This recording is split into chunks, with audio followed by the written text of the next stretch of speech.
you really have to take into account the impact of cultural communities in there. And you have to take into account the nature of society in KZN under Amakosi, the role of the church. You have to take into account all of those things. Okay. So you are dealing with a different issue there, and you really needed a very senior person that's walked that path to lead the province. We're not in government in the sense that we are in government in Gauteng. In Gauteng, Panyaza leads government, will continue to lead government, and his work is reputable. And of course, as we say, again, he is being reinforced with a veteran who will work closely with him to ensure that we build a stronger leadership here, a leadership core and branches in Gauteng.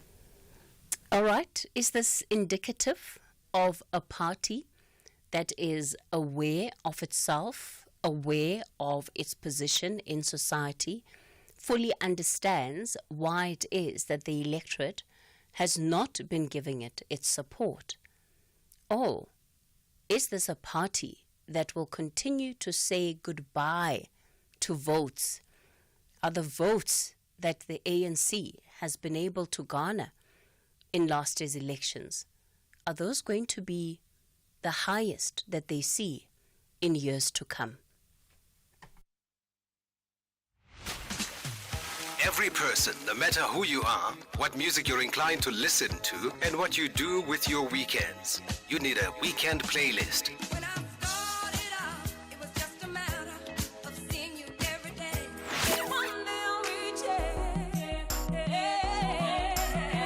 It's that musical mix of music that accompanies the lazy weekends, whether catching up with friends and family or just taking some time to reflect.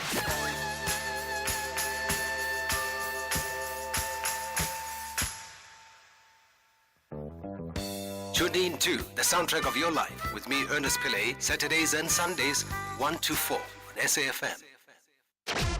The Talking Point with Cathy Mohlahlana. Weekdays, 9 a.m. till midday. All right, let me go then straight to the phone lines. Remember, it's your National Roundtable. 086 000 2032 is the number to dial. On the WhatsApp voice note line, 0614 104 107. Takatayo, you are in Kofimvaba. Good morning to you. Good morning, Katie. Thank you for taking my call. Katie, last week on the 21st, it was the SOPA in Eastern Cape. The premier that you are going to call in the last hour, he came to the sister station and promised all the things that he wished to do in the Eastern Cape. But what surprised me, Katie, is most of the things that he talks about, it is bridges, and he doesn't talk much about the roads. Katie, our province is not like it was before, and I'm sorry to make this comparison. The time of Tatuma Tanzima and Sebe, most were in the TDVC states. This province was a province that was looked after because each and every after a heavy rain, those prime ministers, they call them like that, they make sure that there are inspectors who go and check the roads because the roads, most of them are gravel roads. But telling you now, Katie, our roads in the Eastern Cape, they are dongas. It is hard to cross, you see. As I come from my own village to Kofimvaba, there are two streams of waters before you cross. You don't even know what is in that water, whether there are bottles, sharp objects that can break your wheels. Yes, he said that he's going to make sure that our roads are going to be right, and he talked about bridges. The bridge that is between Mzimvubu and I think it was Natal. That bridge, if you remember, Katie, it was built by soldiers.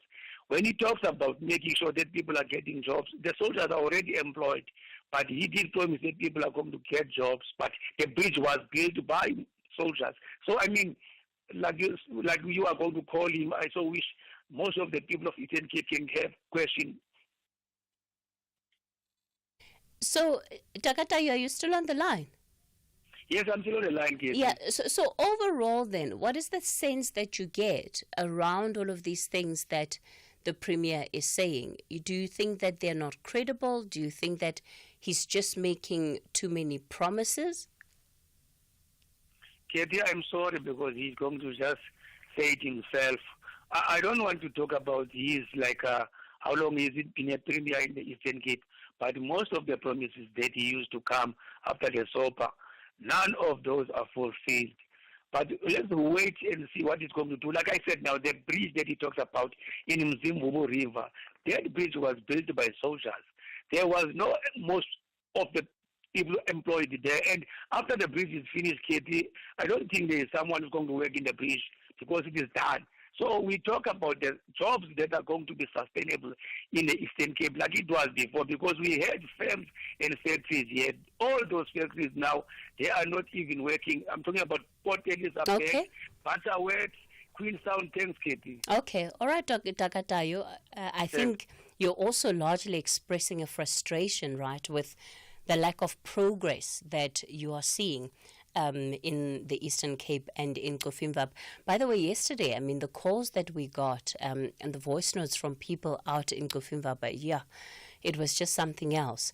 One of our listeners was speaking about the availability of just drugs, marijuana on the streets, school kids being able to buy space muffins and space cookies on their way to school.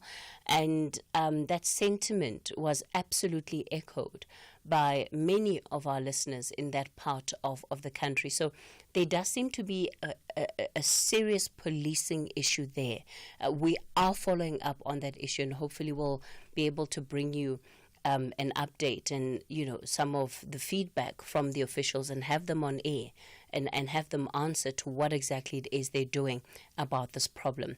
Tulani, you're out in KZN. Good morning. Good morning, Kathy, and good morning to your listeners. Yes, Tulani. Yes.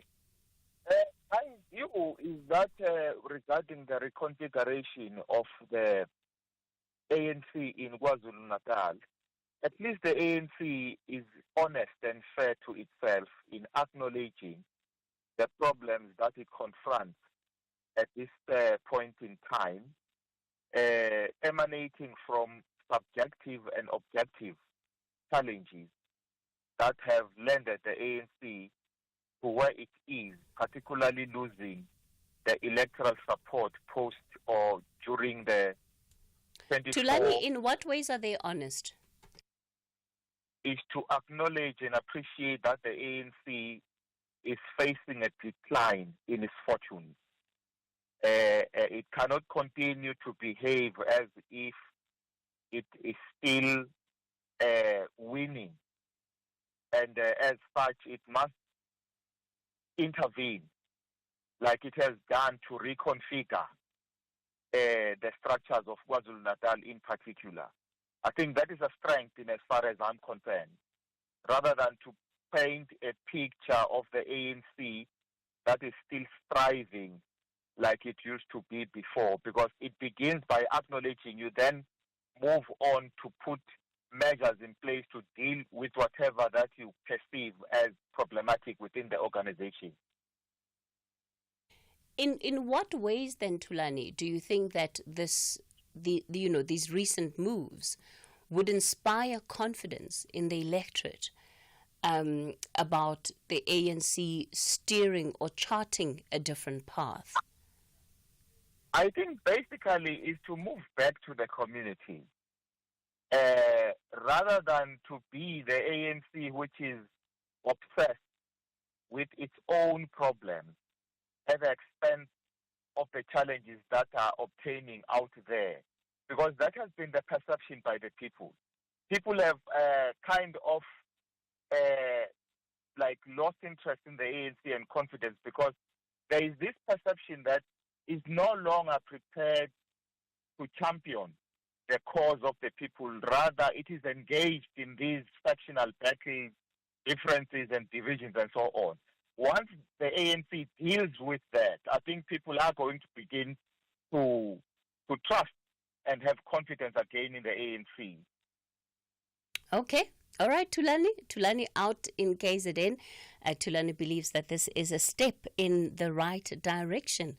Yeah, but does it solve the issues for the electorate? Does it help them step any closer to the electorate? Or is it yet again, Tulani, as you phrase it, an obsession with the internal issues. Is this just another manifestation of that obsession with the internal issues that the party has? All right, it's 9:30. I'll take the latest news headlines. I'm back with more of your calls.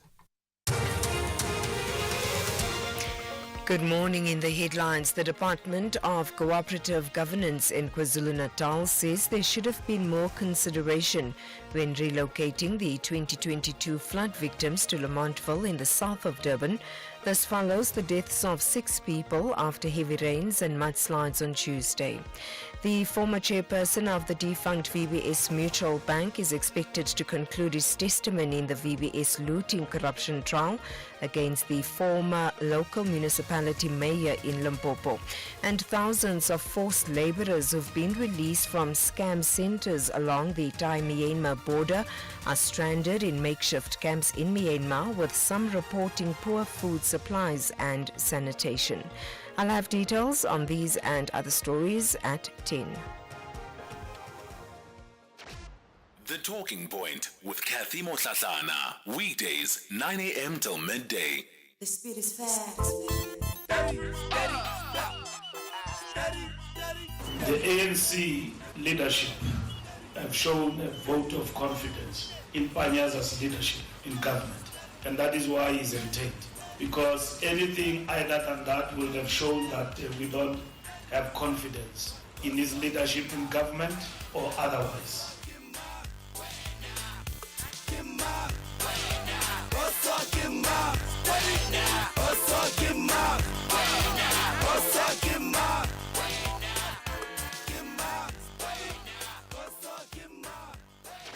Cathy Mohlahlana on SAFM. Good morning, Cathy. Wellington Zulu speaking. The ANC must wake up and smell the coffee. They've lost confidence of the voters. There is no voter with a sane mind who can vote the ANC today. Whatever changes that they're trying to make will not help them because they've lost the voters for good, actually. Good morning, Sis Cathy. It's Lwazi here from Jabulani. You know, interestingly, the ANC with Fikile Mbalula and Cyril Ramaphosa, they are seriously taking down the ANC. But as you can see, this whole configuration is just strategic blame shifting. Instead of them being reconfigured, they are taking it to the structures. But even nationally, votes were lost, and they should take responsibility as the absolute leadership. They should. They are the ones to be blamed. And it's not like these people, the other leaders, don't see this. They see this. But because Cyril needs to be protected at all costs, in order not to face the music. Because if he faces the music, that means the whole top 6, including Balula, need to face the music and reconfigure. So no, it's strategic, which will then is actually leading to the downfall. Hashtag SAFM Talking Point. All right, it is still the National Roundtable, your open line. I'm taking your calls on 086 000 2032, on the WhatsApp voice note line 0614 104 107. Felix, you're out in Mthatha. Good morning. Morning, Cathy. And how are you today? And the listeners, Paul? Good. Let's go for it, Felix. Yeah, I hope you're good, because I'm coming for you. Cathy, man, a serious problem. I'm based in Mthatha. The drugs sold at the stands, the muffins next to it is the dacha in a plastic container. Full time in Mthatha in the streets. Where are these policemen? Where's the law enforcement? Where's the municipality? Felix, just describe that again to me. Describe that again, please. They sold next to what? They are selling, the stands people sell, like on a table. Hello, Felix? All right. Okay. It looks like we've lost Felix on the line there. I'm not sure what's happening. We'll try and get Felix up on the line. Let me see. Can I move on to Lowerden Giani? Is it still up? Okay. It looks like we've just had a system drop. I'm going to take a quick break. Apologies for that. I'm not sure what's happening. Just some gremlins in the system this morning. So we'll try and get all the callers back up shortly. Fizzy drinks and fruit juices can make our children sick. Sugar is dumped into their bodies with every sip, which could lead to obesity, heart disease, and diabetes as they age. We must protect them from drinks high in sugar. Demand a stricter health promotion levy now. Sign the petition on heala.org. That's HEALA.org. Get your payments done with the utmost security and convenience when you purchase a TV license now. With our new secure payment systems with a one-time PIN OTP feature and the choice of receiving your OTP via SMS or email, you can ensure prompt and secure payments. The additional use of capture will protect you against spam and automated data attractions. With TV licenses, you can enjoy watching all your favorite shows or movies that matter to you. Get yours today. Visit www.tvlic.co.za. SAFM would like to thank everyone that submitted their entries for the playwriting competition. The announcement of the top 10 and winners of the competition will be announced on the 3rd of March 2025 on The Talking Point with Cathy Mohlahlana. Stay tuned to SAFM and find out who is the lucky winner. SAFM, leading the conversations that move us.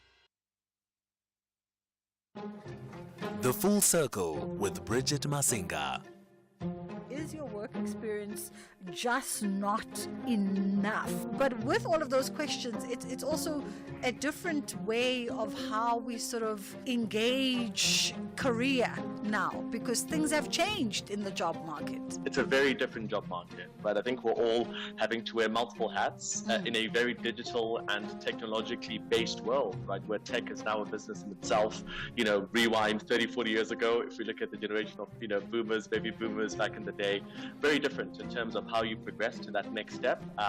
It wasn't as clearly, it was more clearly defined. Chakadza, Senior Manager of Global Recruitment Consultancy.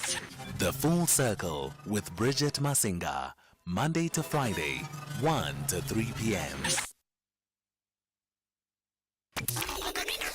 I'm Michelle Constant. Join the JSB crew and I every Saturday and Sunday morning between 7 and 10 a.m. We promise to keep you informed and entertained with innovation, culture, cars, travel, life learnings, environment, and of course, your big fat juicy. Small stories, big ideas, massive inspiration. The Jet Set Breakfast on SAFM.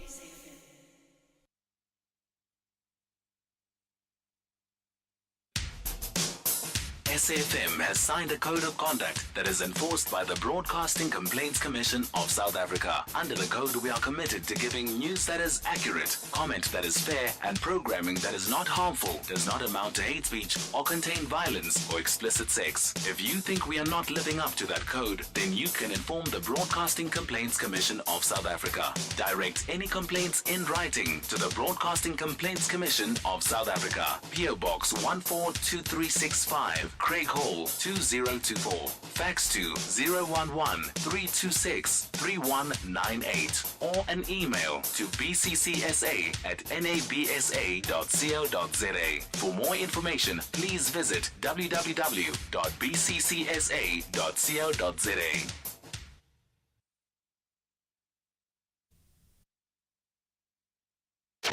Cathy Mohlahlana on SAFM.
The Talking Point with Cathy Mohlahlana. Weekdays, 9 a.m. till midday.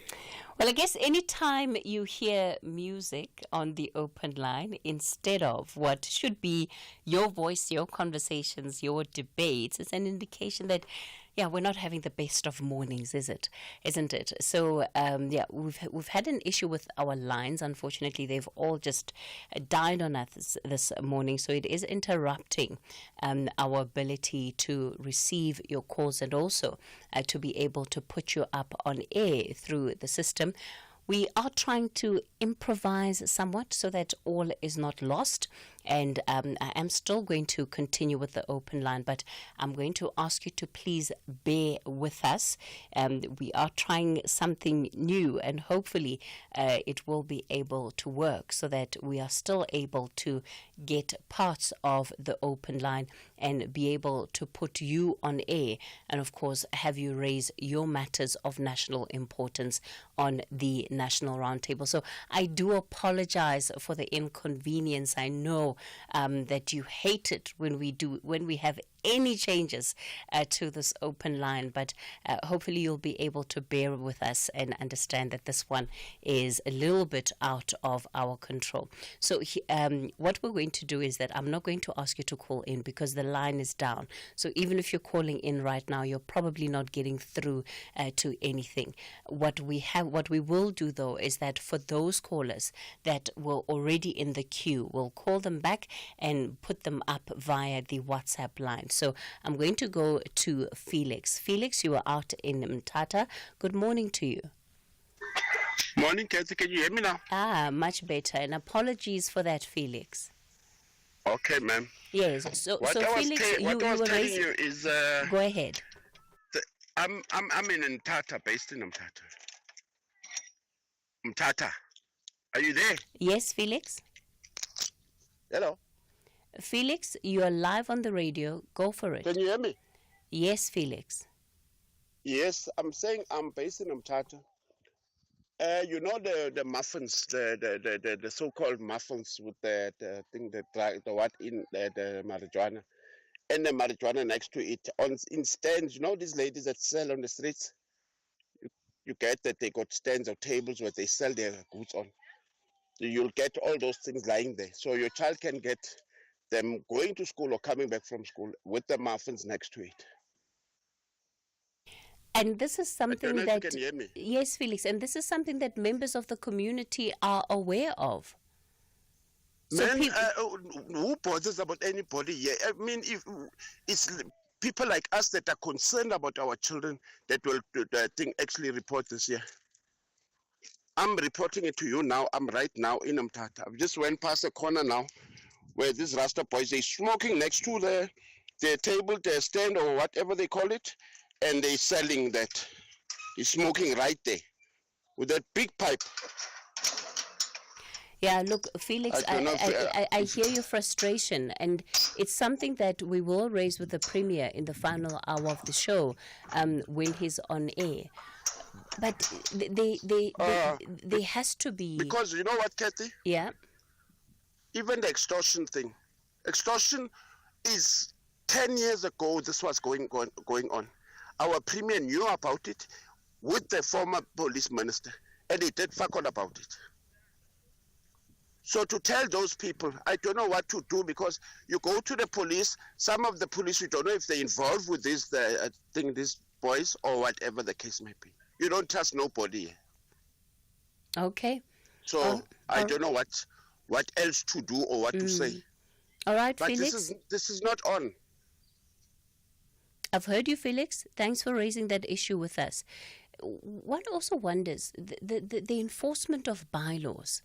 Because if bylaws were being enforced, surely the officials that are responsible for that work would also be among the first in line to pick up on the sale of, some of these goods that have been laced with substances, and especially where they're also accessible to underage people or to minors. That becomes part of the problem. Wanga, good morning to you. Good morning, Cathy, and then good morning to SF listeners. Cathy, hey, we've got a problem. I think you need to help us with Minister Shavisa on your radio as well as MEC Williams. In Alfred Nzo District Municipality, there's a contractor that was given a job of doing the feasibility study for project in Bizana. It was employed in 2018. In 2024, another contractor was given the same job. So all in all, there's a double payment to both of these companies, but the first company that was given the job has been doing the job. So this particular second company that was employed in 2024, they are just injecting money onto it. For what good reason, nobody knows. All in all, you can even see on the table that I've got, an amount of 39 million has been spent on this company without doing nothing. So there's a big corruption that is happening, whereby I think this company, in my own suspicion, is just a company that is being used to loot the monies of Alfred Nzo. And the people here are suffering. Projects are not finished. We lack water here and there. There's a big problem. So I don't know why they are not acting when discrepancies of this nature are just out there. Okay, Wonga, you know that the issues in your municipality have been ongoing, and you also know that by and large there's very little accountability around some of those wrongdoings. And the reality is that until we get to a point where citizens in that area feel differently enough about these issues to also start voting differently, we're going to continue seeing the patterns repeat themselves. That's true, Cathy, yeah. So I genuinely don't know what Yeah. other solutions to offer up for an area like Matatiele, because we have been having the same conversation now for about 3 to 4 years. Next year's the local government elections. Let's see what happens then. But when you have by-elections, there isn't the voting that says that people want a dramatic shift politically. Instead, the people are no longer going out to vote, because you'll find out if a ward is registered about 4,400 people, maybe just 2,000 will go to vote, or 1,900 and something will go to vote. So that is the unfortunate part of what we are experiencing here. But my biggest outcry is that the minister and the MEC, what are they doing when they see that these particular corrupt elements are in their desk? Why are they not acting on behalf of the citizens that puts them to parliament or to legislatures where they are working? Okay. All right, Wonga, we'll have to leave it there. Yeah, Thanks, Cathy. we do need a different approach for some of the challenges that we're seeing at a local municipal level. Janusz, you're in Cape Town. Good morning. Hi, good morning. I would like just continue what you say, and this gentleman was previously about, what's happening in our country regarding the poor service. I would ask, perhaps even your station and you personally, because you are very vocal in this, in helping us. When there is a contract written between private and private, like I'm an electrical contractor and I'm doing the job for a private person, everything is on the contract. There's a time, there's a money, and quality of work.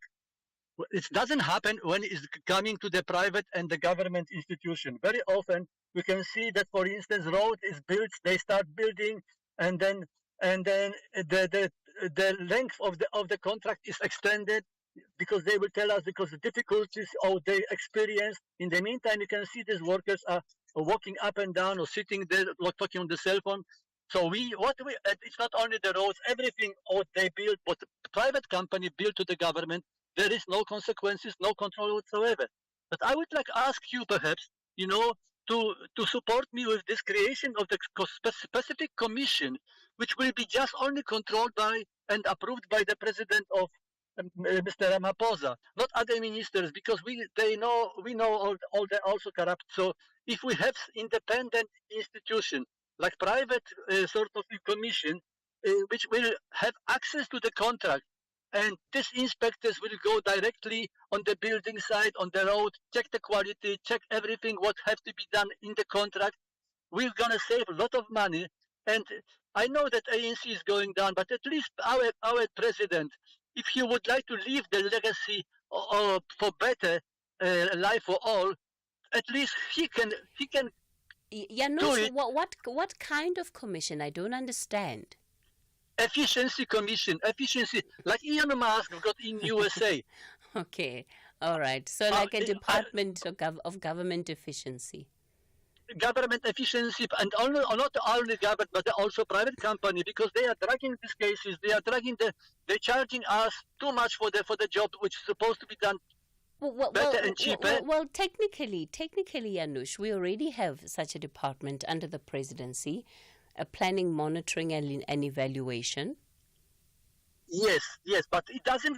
But we don't see the result of this commission. So I'm proposing a different commission: the private people, private citizens, private inspectors, and control. And Mr. Ramaphosa can if he can allow us or allow these people have access to the contracts. You know, yeah. So not talking about me, not talking about the ministers and others. They are all of them. Sorry to say, some of them are involved also in this corruption. So if we have some independent commission where we can check how the job is done for how much. Okay, Janusz, let's leave it there. Can you help? No. Very difficult, of course. I mean, what happens in government is legislated. So the idea of having independent players be given access to government files, and often when it comes to any documents, that involve the state, there are vetting processes of sort that are required. I don't know how practical, feasible what you're saying is, Janusz. Perhaps what we need to do is that we need to see more work coming out of the monitoring, evaluation, and planning arm of government, that they're the ones that are supposed to be the first to pick up these inefficiencies and then also help to deal with them. So instead what you see is just a reporting on what is going on. But even then, sometimes you find it lacks in the granularity of what it needs to in order to really bring that reform and bring that change. It's not helpful to have reports that are just sitting in a repository somewhere. They needs to, what they find needs to result in something. Loward, you're in Guyana. Good morning. Good morning, Cathy. I want to talk about these very latest developments within the African National Congress, Cathy. What I'm observing from where I'm sitting, Cathy, is that people are going to castigate or blame the ANC or the leadership structure of the ANC, whether they are being decisive like now or whether they are being dithering in their approach to the current situation. In the African National Congress, Cathy, we have got what we call an existential crisis, as we all know that both those provinces, KwaZulu-Natal and Gauteng, they contributed a lot to our electoral loss. So now the top structure of the ANC decided to reconfigure based on rule number 12 of the Constitution of the African National Congress. But people are seeming to be unhappy. They seem to be discontent about what is happening. So I don't know what is in that the African National. Lord, you seem to have muted yourself. Just unmute yourself, please. There you go. Okay, can you hear me now, Cathy? Yes. Okay, yes. I was just saying that in my language, we call it ihomele hosini. In Sepedi, ki which means whatever you do, people are going to castigate that. And then I do not know what is in that the leadership was supposed to have done to take the party forward. And then, because they are acting within the prescripts of the constitutional guidelines of the ANC in terms of rule number 12. So this dissolution or the reconfiguration or restructuring, whatever I can call it, it is on point according to me, because they have to be seen to be doing something as the leadership. So I appreciate the decision which has been taken by the leadership of the African National Congress, and then I'm sure these restructured leadership are going to revive and renew the African National Congress, especially in terms, especially in terms of service delivery, especially here in Gauteng, because Gauteng has got a lack of service delivery currently. But hopefully, something is going to change with this renewed or revamped or restructured leadership. These PTTs. Oh Lord, I love how you're using all of these words interchangeably. No, thanks, Cathy. We enjoy our show, man. We have to leave the spectrum for being politically correct as broad as possible, right? That's true, yes. All right, lowered out in Guyana, revamped, reconfigured, restructured. Oh, what is it? Or shall we defer to Shakespeare, that a rose is a rose by any other name? Well, I don't know if that much is true or if it applies. All right, we're edging towards 10 o'clock. We'll be taking the latest news update. I do apologize again for some of the technical issues we experienced in the first hour of the show. On the other side of this is Municipal Watch.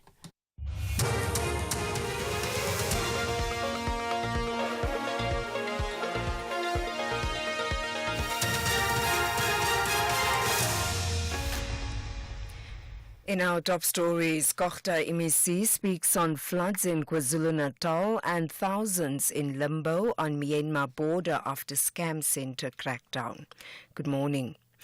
The Department of Cooperative Governance in KwaZulu-Natal says there should have been more consideration when relocating the 2022 flood victims to Lamontville in the south of Durban. This follows the deaths of 6 people after heavy rains and mudslides on Tuesday. Last week, heavy rains triggered a mudslide in Adams Mission, also resulting in the deaths of 6 people. Dr. MEC Thulasizwe Buthelezi. The people who lost their lives were in a transit camp where they were moved to that camp after the 2022 floods. And in hindsight, after inspecting the camp yesterday, one can see that they were put in harm's way. They were never supposed to be relocated to such a place because it posed a significant danger on the bank of the canal. But when they were put there, there was no reasonable expectation that that area would one day flood. So it's a combination of factors. It's human error, but also coupled with climate change. ANC Secretary General Fikile Mbalula says former Gauteng Secretary Tike Ngqiza will remain on the party's payroll until the end of his term next year. Ngqiza will now assume the position of convener for the Policy Monitoring and Evaluation Subcommittee in Gauteng. Speaking at a media briefing where a new reconfigured provincial task team was announced yesterday, Mbalula said Ngqiza will also assume an important role in the subcommittee. TK will remain full-time in terms of the ANC payroll because he was elected for 4 years, up to next year, July, because you plan for these things. So that will not be tempered. Yeah, and he's dealing with monitoring and evaluation. It's very important task, policy. That's very important work. The former chairperson of the defunct VBS Mutual Bank, Chifiwa Matodzi, is expected to conclude his testimony in the VBS looting corruption trial against the former Tulamela local municipality mayor in Limpopo. Matodzi, who's serving a 15-year jail term for more than 400 charges, is testifying in the corruption trial of the former mayor Abashoni Chifango at the Specialized Commercial Crimes Court in Polokwane. He allegedly received a vehicle to the value of more than R500,000 as bribe after the municipality illegally invested R30 million in VBS. Michael Makungo reports. Matodzi took the stand yesterday as a state witness. He told the court that Chifango requested VBS officials to purchase vehicle for him as gratification for investment made by the Thulamela municipality. He said Chipango was given the vehicle and did not pay a single installment. Chipango's lawyer, Beauty Madaba, will continue to cross-examine Matodzi. Matodzi reached a plea bargain with the state last year for the lesser sentence.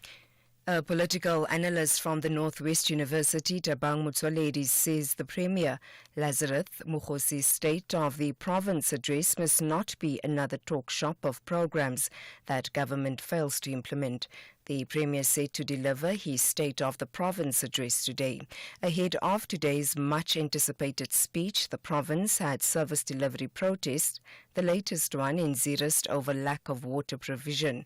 Motsoaledi warns that aggrieved residents want change. This is the province where it's seeing the highest unemployment rate, seeing the highest services not being delivered. So the people will be expecting a lot from the Premier. Is this going to be a talk show, or is this going to be a dawn of a new era whereby he's going to ensure that this is not just a talk show, but there's going to be an implementation? Remember, people in the province, they do not just want a talk show, but they want implementation. Because over the years, we have had all of these talk shows, we have had all of these discussions around programs, we have had all of these discussions around what could be, what should be, what might be. But what remains to be the question is that who is supposed to be implementing those particular things? And finally, thousands of forced laborers who've been released from scam centers along the Thai-Myanmar border are stranded in makeshift camps in Myanmar, with some reporting poor food supplies and sanitation. The process of repatriating the workers has stalled. The BBC's Jonathan Head has more. For years, Thailand has been accused of doing little to curb the proliferation of online fraud and human trafficking along its border with Myanmar. But this month, the Thai government, stung into action by the case of an abducted Chinese actor, decided to act, blocking power supplies and telecommunication links to the other side of the border. As a result, around 8,000 people working in the scam compounds have been freed by local militia groups. Most are desperate to go home. But Thailand says it needs time to process them, and as most have no money or passports, they need help from their own governments. Recapping the top story, the Department of Cooperative Governance in KwaZulu-Natal says there should have been more consideration when relocating the 2022 flood victims to Lamontville in the south of Durban. This follows the deaths of 6 people after heavy rains and mudslides on Tuesday. For SFM News, I am Anne Musa. Outsurance has another random fact for you. In 1999, cooking oil cost about 4 Rand. Now it's about 37 Rand. Times have changed, but Outsurance could help you make ends meet with great car insurance savings. SMS out to 30754. That's out to 30754 to switch and save today. Let's hear how Lebo feels about saving 790 Rand a month on her 2023 Audi Q5. I am very, very happy. I'm super happy. I can say go to Outsurance for you to be able to save more. Heard about the Out bonus? After 3 consecutive years of not claiming, you'll get 10% of your paid premiums back in cash. Outsurance looks for a reason to pay, not for a reason not to pay. Why would you want to be with anyone else? SMS out to 30754. That's out to 30754. With Outsurance, you always get something out. A licensed insurer and FSP. T's and C's online. It's 2025, aka 2020 Thrive. And from January to December, we're managing our expenses better, even in the month of love. Whatever personal expenses or aspirations you have, make them happen now with a Nedbank personal loan of up to 400,000 Rand and enjoy our best available interest rate. Search Nedbank personal loans and show your goals some love. See money differently. Nedbank. We're a licensed FSP and registered credit provider. T's and C's apply. I'm Michelle Constant. Join the JSB crew and I every Saturday and Sunday morning between 7 and 10 a.m. We promise to keep you informed and entertained with innovation, culture, cars, travel, life learnings, environment, and of course, your big fat juicy. Small stories, big ideas, massive inspiration. The Jet Set Breakfast on SAFM.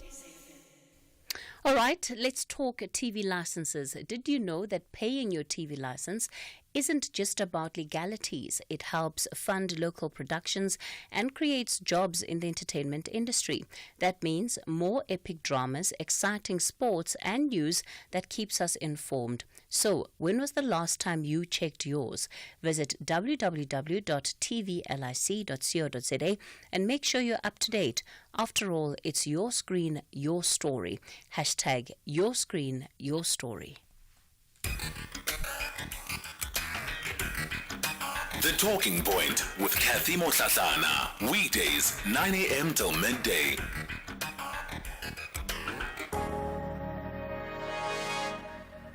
You're listening to the second hour of The Talking Point, 9 after 10 o'clock. Welcome to this hour. Coming up, we'll be getting into Municipal Watch.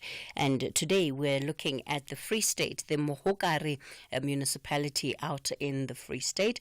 Before we get into it, I do want to bring in some of the voices of our listeners from the open line. And just a note there, because in terms of Municipal Watch, we were scheduled to also speak to the executive mayor of the Mohokare municipality, Zingisa Mgaudi. So Zingisa Mgaudi is the executive mayor of Mohokare, and Zingisa had agreed to this conversation. About 45 minutes ago or so, we received a call saying that she will no longer be able to participate in the conversation. But what we have since learned is that workers in the municipality have not been paid. So, Mayor, we are asking you to kindly rethink that position of not coming onto the show. Why? Because the people in your municipality deserve to have answers, and they deserve to hear from you as the person leading the executive in that municipality.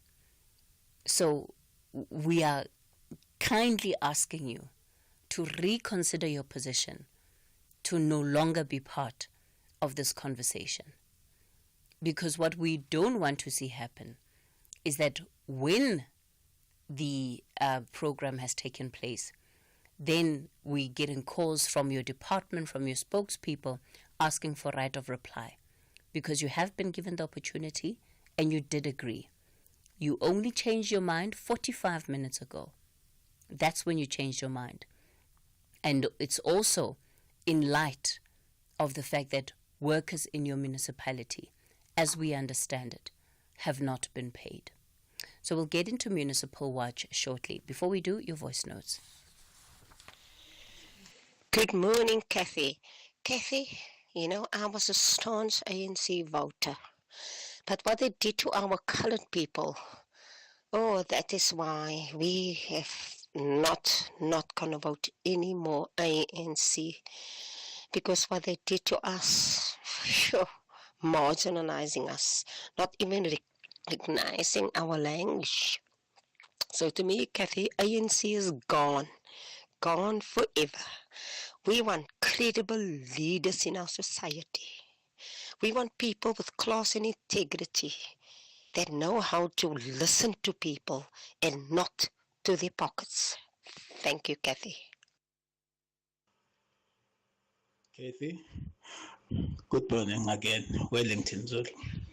The ANC does not have a record of ever being able to recover once it goes down. Once it goes down, it's forever.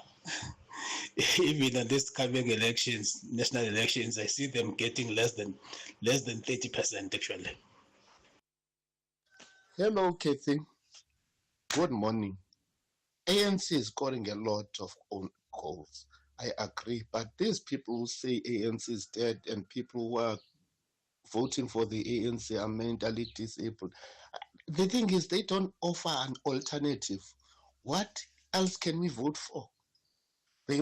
Are they, by implication, saying that we must stay at home? Because I cannot vote for AMK party. I cannot vote for EFF. Those are the splinters of the ANC. And if you pour whiskey into another bottle, it remains a whiskey. Unkwali, Kukumbu. Good morning, this is Cathy. TT here. Look, in as far as I'm concerned, the reconfiguration does not address the real problems on the ground.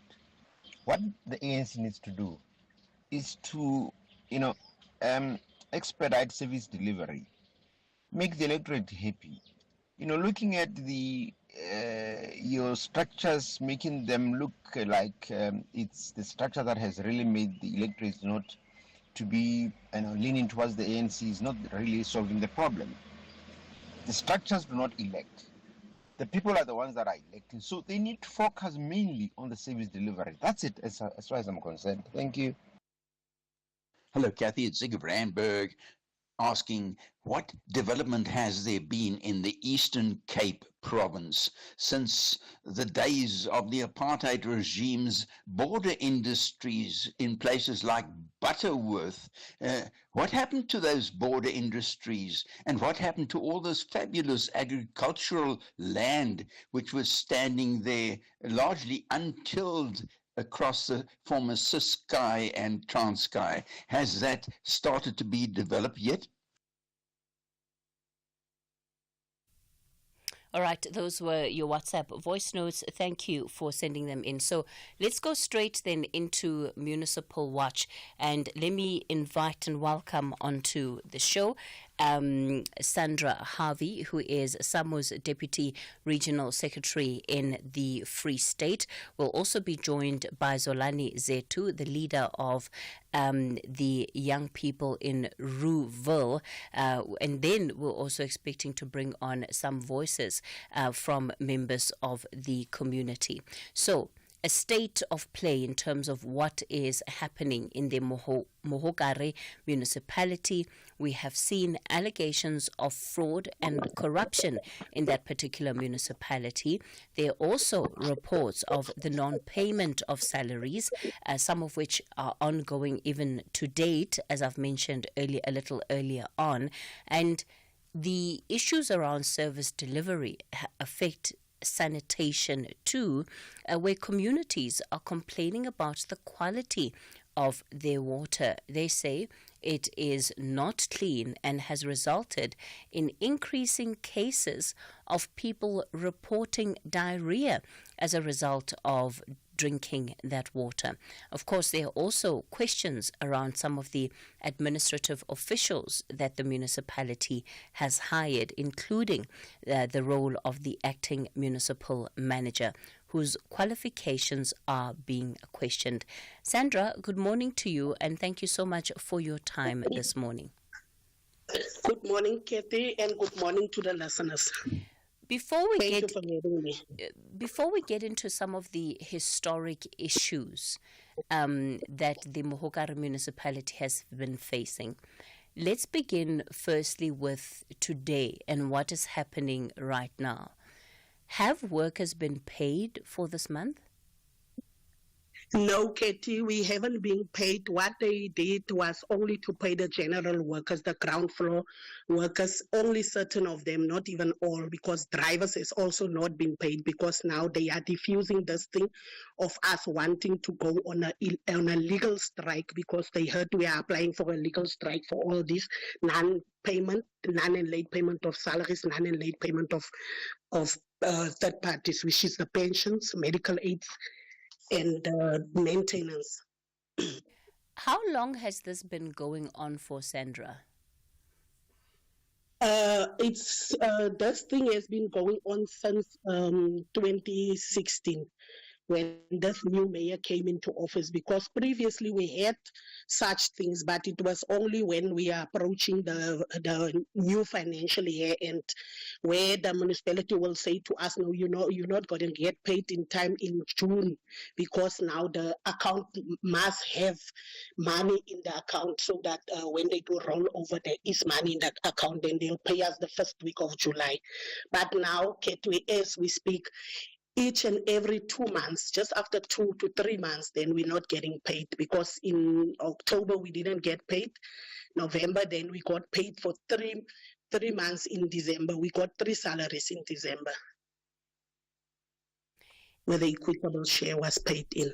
So when this happens, does it happen by way of communication with workers? I mean, it certainly is not the normal course of doing things. So you as a union, how do you explain it to your members? And in as far as the municipality is concerned, are these things that you agree to? No, not at all, Cathy. We don't agree to such because they do things, unnecessary things. They just put in new air conditioners, new furnitures in the offices. Their priorities are misplaced, but they saw there's no money, they can't pay workers, but they did that things. They know why they're doing it, and we also know why they are doing it, those things, because they know in the back of their mind that thing is going to benefit them. So they don't prioritize to pay workers. We don't agree with them because even the 9 payment, they'll do it maybe a day or two before then they write us a letter, salaries will be delayed. Sometimes it's on the day of payday, then it's only then that they write a memo. It's a memo to say salaries will be delayed. That's how they operate. What is it that you have been saying to workers? Because again, as a union, it seems like you have allowed and even tolerated the problem as it has unfolded, yes, with different variations, but you've effectively allowed it to take place. No, Cathy, we don't allow these things. All of it, we don't allow. Even the wrongdoings, all the wrongdoings, we take them to court. We are in and out of the courts as SAMU.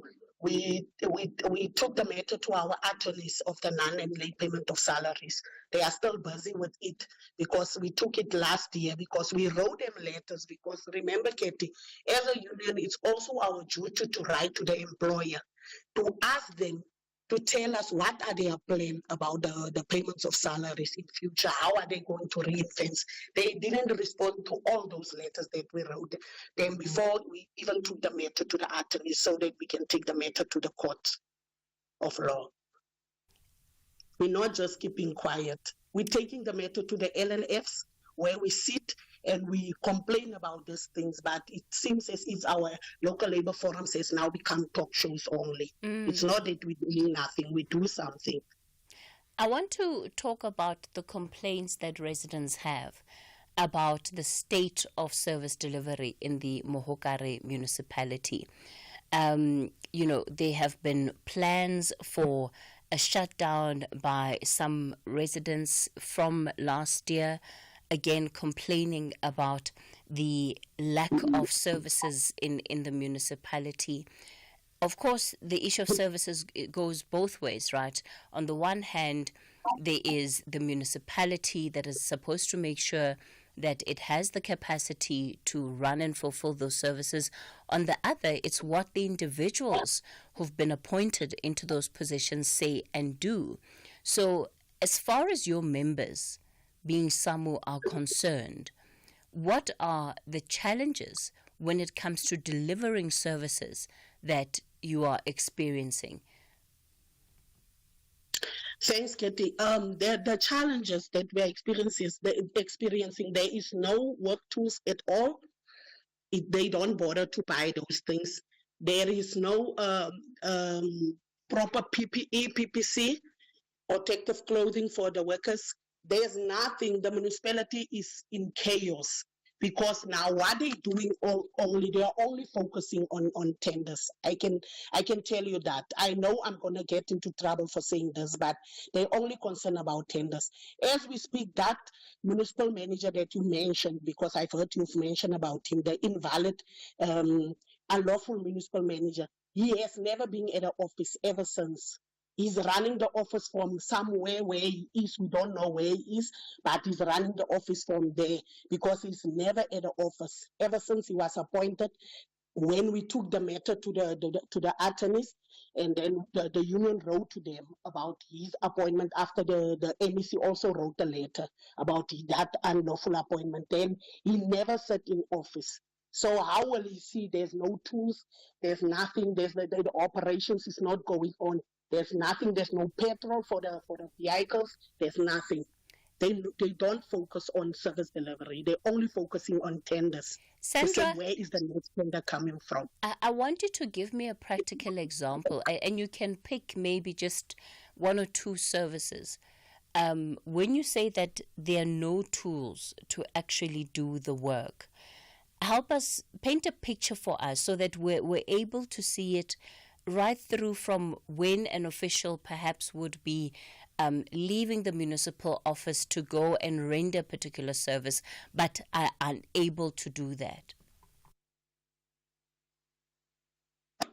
Thanks, Katie. There is also not proper vehicles, because in most cases you will find municipal workers sitting there outside because the municipal vehicles is not in a good condition.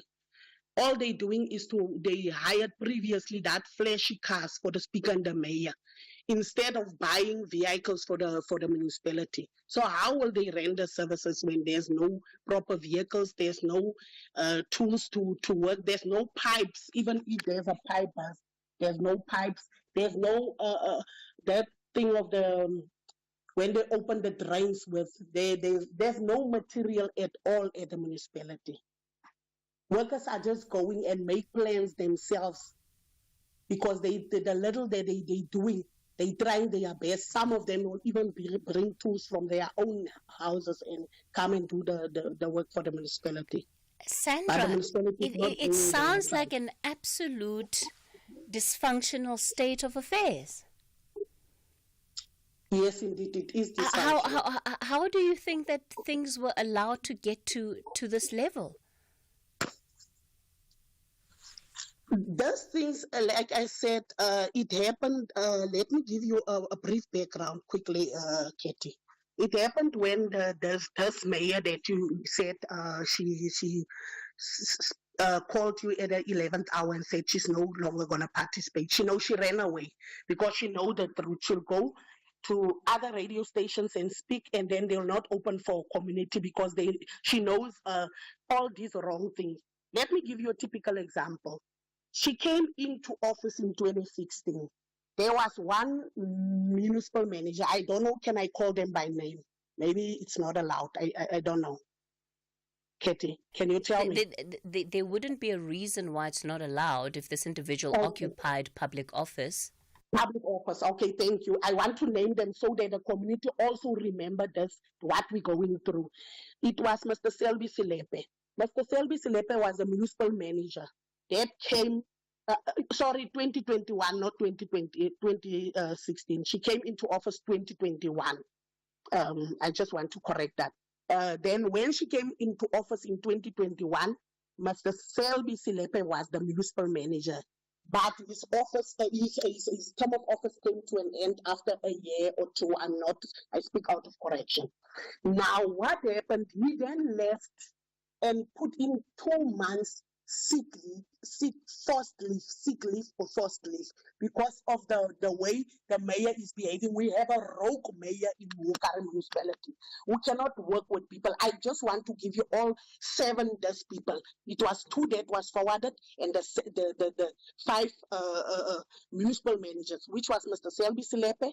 She fought with him because he didn't want to do wrong things, and then he left. Then they forced him to come back, because they said it's a taboo. He must come back and do a proper handover towards the end of his contract. Because she can even call male persons that are very, very older than her when they are private parts. That's how she is. She's very rogue. Then there was the CFO, Pakamisa Jonas. He was also the acting municipal manager after Mr. Selby's contract came to an end. She fought with him. She chased him away. He didn't work for a year, but he got salary each and every month for a whole year until they bought him out the remainder of his contract, because now she didn't want to work with him. She said she's not going to work with him. Then came a municipal manager from Limpopo. We also took the matter to court. 4 councillors of the ANC took the matter to court. And there was a judgment that this MM is unlawful. And then she went back to council, connived with the opposition, and brought the same person back This person also went away for a month. He wrote a letter to the African National Congress complaining to them. He's told who to hire, who to fire. He's told which tenders to take out and which not. That's Mohlahlana Kamwendo. Then he was also suspended. He's still suspended from 2023 November. In the last year, 2024 November, it was a year. We're going to the second year. He's still suspended. He's getting full salary as we speak of this embattled municipality. The fourth one is Mr. Muperi Muhale that was forwarded by COPTA because they said they want someone. She didn't want to work with the people in the municipality. And then she said COPTA must forward. She wrote a letter to COPTA. They must forward someone for her to come and assist until they hire a municipal manager. Mr. Muperi Muhale did not rest also. She also speaks very bad with him, wanted him to do wrong things, do all these wrong things, and then at the later stage, she said he must go. She didn't write back to the MEC to say, no, come and take your person. We are enough now with him. She just chased him away. He must go. Connived also again with the opposition in the council. He must go. And then the fourth one is now this invalid that she appointed. Even despite it, they appointed him in council also with the opposition, despite the fact that this one, the MEC, Mr. Mohlahlana, the MEC wrote a letter to say Mr. Mohlahlana's qualifications is in question for the position because he doesn't meet the requirements. He doesn't have the relevant requirements for that position of the technical director. All right. But he went on and made him an acting MM. 2 days after she made him an acting MM, he appointed a contract, a day after, because he was appointed on the 9th of January, the 10th of January, he appointed a contract of a 20 million tender. That's Mr. Mohlahlana. And then, what is funny is he was part of the adjudication committee. And then after that, he appointed that company. He didn't even got the adjudication report from the previous Mr. Muperi Muhale that left. Okay. Now, okay. That's how. Yeah, Sandra, I think that you've been able to paint quite a vivid picture of some of the issues and in particular the concerns and allegations that, of course, the mayor would also need to answer to. I understand that the mayor is now available, that she's going to come on and join the show. So we'll also give her an opportunity to respond to these allegations. It's 10:30, time for your latest news headlines. Thank you, Cathy. In the news headlines on SAFM, I am Onde Lambana, and a very good morning. Lobby group AfriForum says it remains loyal to South Africa despite being heavily criticized by some citizens after it involved the United States government in national affairs. President Cyril Ramaphosa says differences within the government of national unity over the budget shows that South Africa has a maturing democracy, and the family of a 60-year-old woman who was washed away by floods in Lamontville in Durban says they are pinning their hopes on search and rescue teams to find her remains. A full update follows at the top of the hour. Taking a look at your markets this morning, the rand is currently trading at 18 rand 45 to the dollar, 23 rand 37 to the pound, and 19 rand 32 to the euro. Markets in Asia were mixed at the closing bell. The JSE is red across the board during mid-morning trade, and markets in Europe are trading lower. Gold is trading at $2,891, platinum $964 per ounce. The price of Brentwood oil is at $72.77 a barrel. The Talking Point with Cathy Mohlahlana. Weekdays, 9 a.m. till midday. Well, we continue with Municipal Watch. We're looking at the Mohokare municipality out in the Free State today. Sandra Harvey is SAMWU's Deputy Regional Secretary in that particular province. So quite a lot has been said, but really, by the sounds of it, we're looking at a dysfunctional municipality. If municipal workers are sitting outside the grounds of their property every day, they don't have PPE, they don't have vehicles, they don't have the tools they need to do the jobs that they've been hired to do, it is, of course, a signal of a bigger problem. And then, of course, come month end, they're not being paid their salaries on time. Their benefits and payments to third parties are not being paid. And then there's the question of this municipal manager, acting municipal manager, whose qualifications are not up to spec, but also calls for the mayor to step down because the community feels she has simply been inefficient in doing her job. Let me bring in Xolani Zethu. He's a leader of some of the young people in Rouville, also part of the ANC Youth League. Xolani, good morning. Thank you. How are you? Good. Let me give you a chance then to come in, Xolani, and give your view in as far as how you've been affected and are being impacted by the dysfunction, as I describe it, in the Mohokare municipality. Thank you very much, Cathy, for having me on your show. Let me start here. Mohokare, Cathy, it's a problem since 2021. This mayor and his the coalition that he's working with, which is the DA, the EFF, the Independent, and the VF Plus. They chased away an electricity company which was sent like that. Then we had we did not even owe ESCOM any money back then. After chasing away this Centlec, they appointed a company from Limpopo, which is one of the companies that of the former suspended MM, which is Kamwendo, who is still earning salary from the municipality as we speak. Now, as we speak, the Mohokare is owing ESCOM more than 20 million. We don't know what happened. As we move on, we have a challenge of the quality of water. We had no cases of diarrhea back then.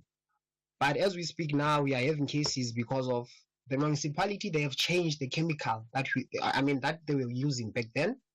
They have bought a cheapest chemical, which we don't even know right now what is happening there. As we move along, as the community, we once had a protest calling for the removal of the mayor. And we also invited the Premier of the Free State and the MEC of Cocta. They came and they listened to the community. They promised that they're going to return back with answers because they can see that there's a problem here in Mohokare and there's corruption. After that, they went back to sit with the ANC, which is led by Mxolisi Dukwana as the chairperson and Dihelele as the secretary of the province. Now, when they were presenting their report there, Dihelele told them that they must not intervene in Mohokare. And we can tell you that the mayor is so brave enough to tell us that he has the protection from the Free State secretary, which is Dihelele. Now, this thing, it's putting our lives at stake because there is no service delivery in Mohokare. We are not getting anything from Mohokare as community members. The corruption that is here, they will hire bakkies and tankers to service the community of Mohokare at large. But if you can just dip in and see who are the people who are benefiting here, it's the close friends of the mayor in Mohokare. Just to name few, you have your Buyeye, which he is working there in the municipality offices. We have Mambush from Stake Spray. They are benefiting from here. And when they have been paid, they are not being paid what they have charged. They are paid a lot of money. It's a challenge for us as community members here in Mohokare. Thank you very much, Kate. Okay, Zethu, thank you for that. Let me then welcome the mayor of the Mohokare municipality, Zingisa Mgawudi. Zingisa, good morning to you. Thank you for coming on to the show. Good morning, Cathy, and also good morning to the representative of the community as well as the representative of SAMO. Thank you. So, you have heard what has been said about the challenges in the municipality. Let's start with the most obvious, which is that today is the 27th of February, municipalities or workers in your municipality have not been paid.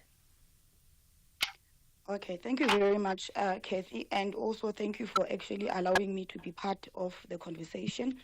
Just to Except you clarify, didn't Cathy, want to come on in the last yeah, hour. I was going to clarify that I am actually the one who just sent SAFM a message to say I did not get any invite, but I am available. Thanks to social media, No, seeing the post. Mayor, what do you mean you didn't get an invite? I did not receive any invite personally. I even asked my office if they have been called by anybody. They indicated that they just saw the matter on social media. But because we account to the community, I made sure that I'm available. Hence, I sent the message directly to SAFM. Okay, all right. Yeah. I don't want to go down that rabbit hole while we're on air. Otherwise, it's going to distract from what it is that we have to do in this session. So let's get into why workers have not been paid. All right. Thank you very much, Cathy. Once more.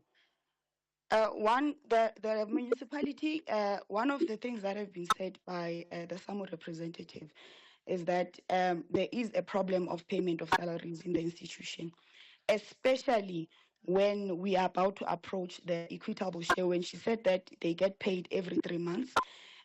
Because of the equitable share gets in March, September, as well as December. So before those months, we do get a lot of problems. One, the municipality does not have a revenue base, and the non-payment of services in this municipality is a very big problem. And also the registration of indigents, because you must understand that for a municipality like us, we don't have a revenue base. We are dependent on government through the equitable share to make sure that we are afloat. So that one as well causes problems for us because our register is not where it's supposed to be. I will also take you into confidence, Cathy, to say, as the executive committee of the municipality, we did indicate that they must actually look at digital ways to make sure that the registration process of indigents becomes fast-tracked, because we are now spending money on people that are not paying services as well as people that are not able to pay services. So that is the case as we speak. If I can just tell you, our municipality is sitting at 9% collection, Cathy. We bill about 22 million in this municipality each and every month, but we are only receiving about 1.4, 1.5 million a month if we are lucky. And our electricity, we are only receiving 2.3 million. I also heard that one of the concerns is the owing of ESCOM. Our consumption rate in terms of ESCOM, we are consuming electricity of about 4 million, and we are only receiving 2.3 million. It just shows you that there's a problem.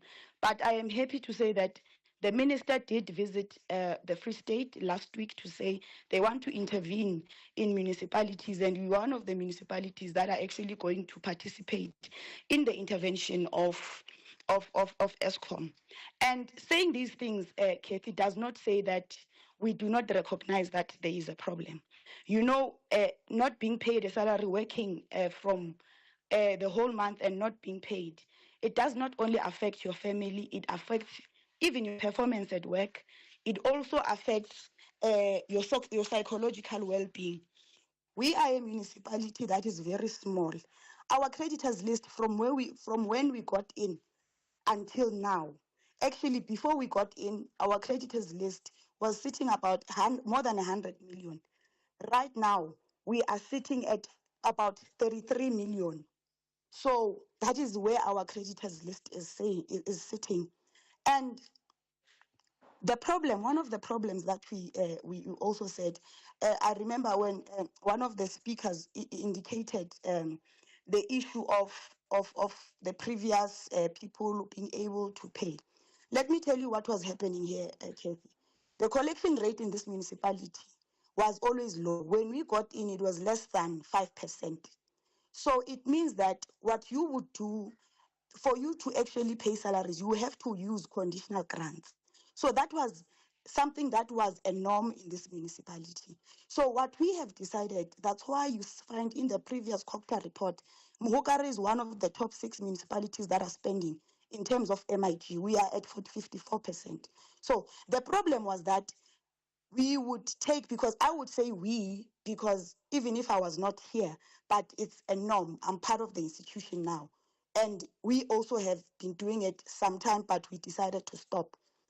The reason being, the reason why salaries were always paid, and those were only net salaries, it was because conditional grants were used for operational matters, like salaries and other things. So now we have decided that our grants must be used for the purposes that they are intended for.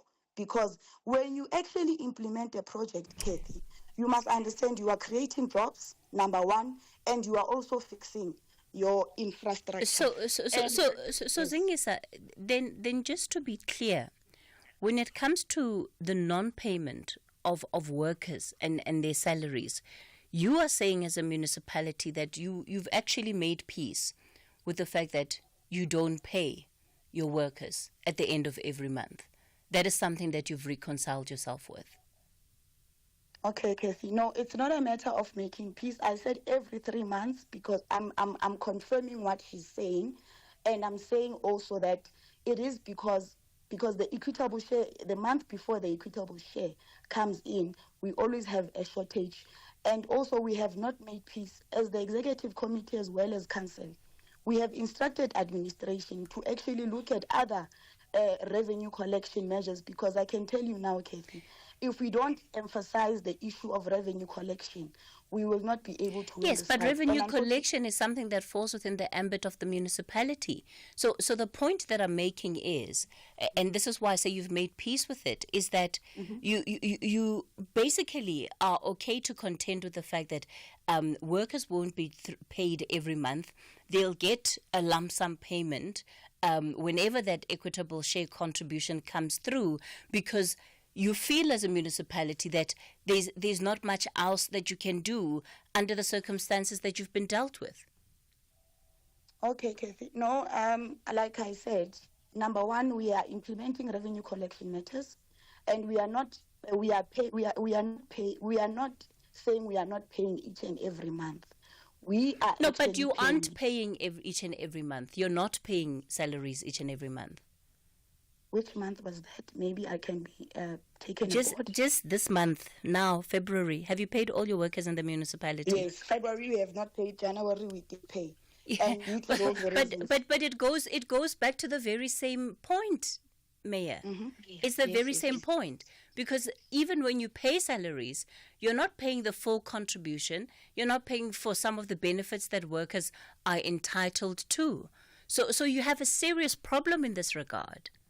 Yes, agreed.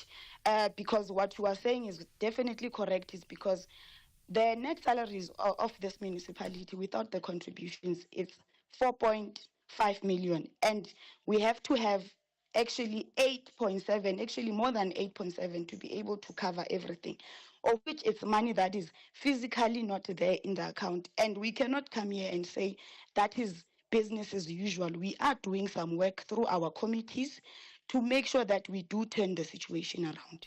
So effectively then you're working on an unfunded budget, and you're going into the financial year with that knowledge that your budget is unfunded. Yes, our budget is very much unfunded, of which it's something that must not happen. That's why we are working closely with all the departments, including Treasury, to make sure they assist us to turn things around. What I can tell you now, what we have done through the mayoral imbizo that are going to sit, we are supposed to do a public participation to make sure that we also implement other measures in terms of making sure that we do collect even from our water.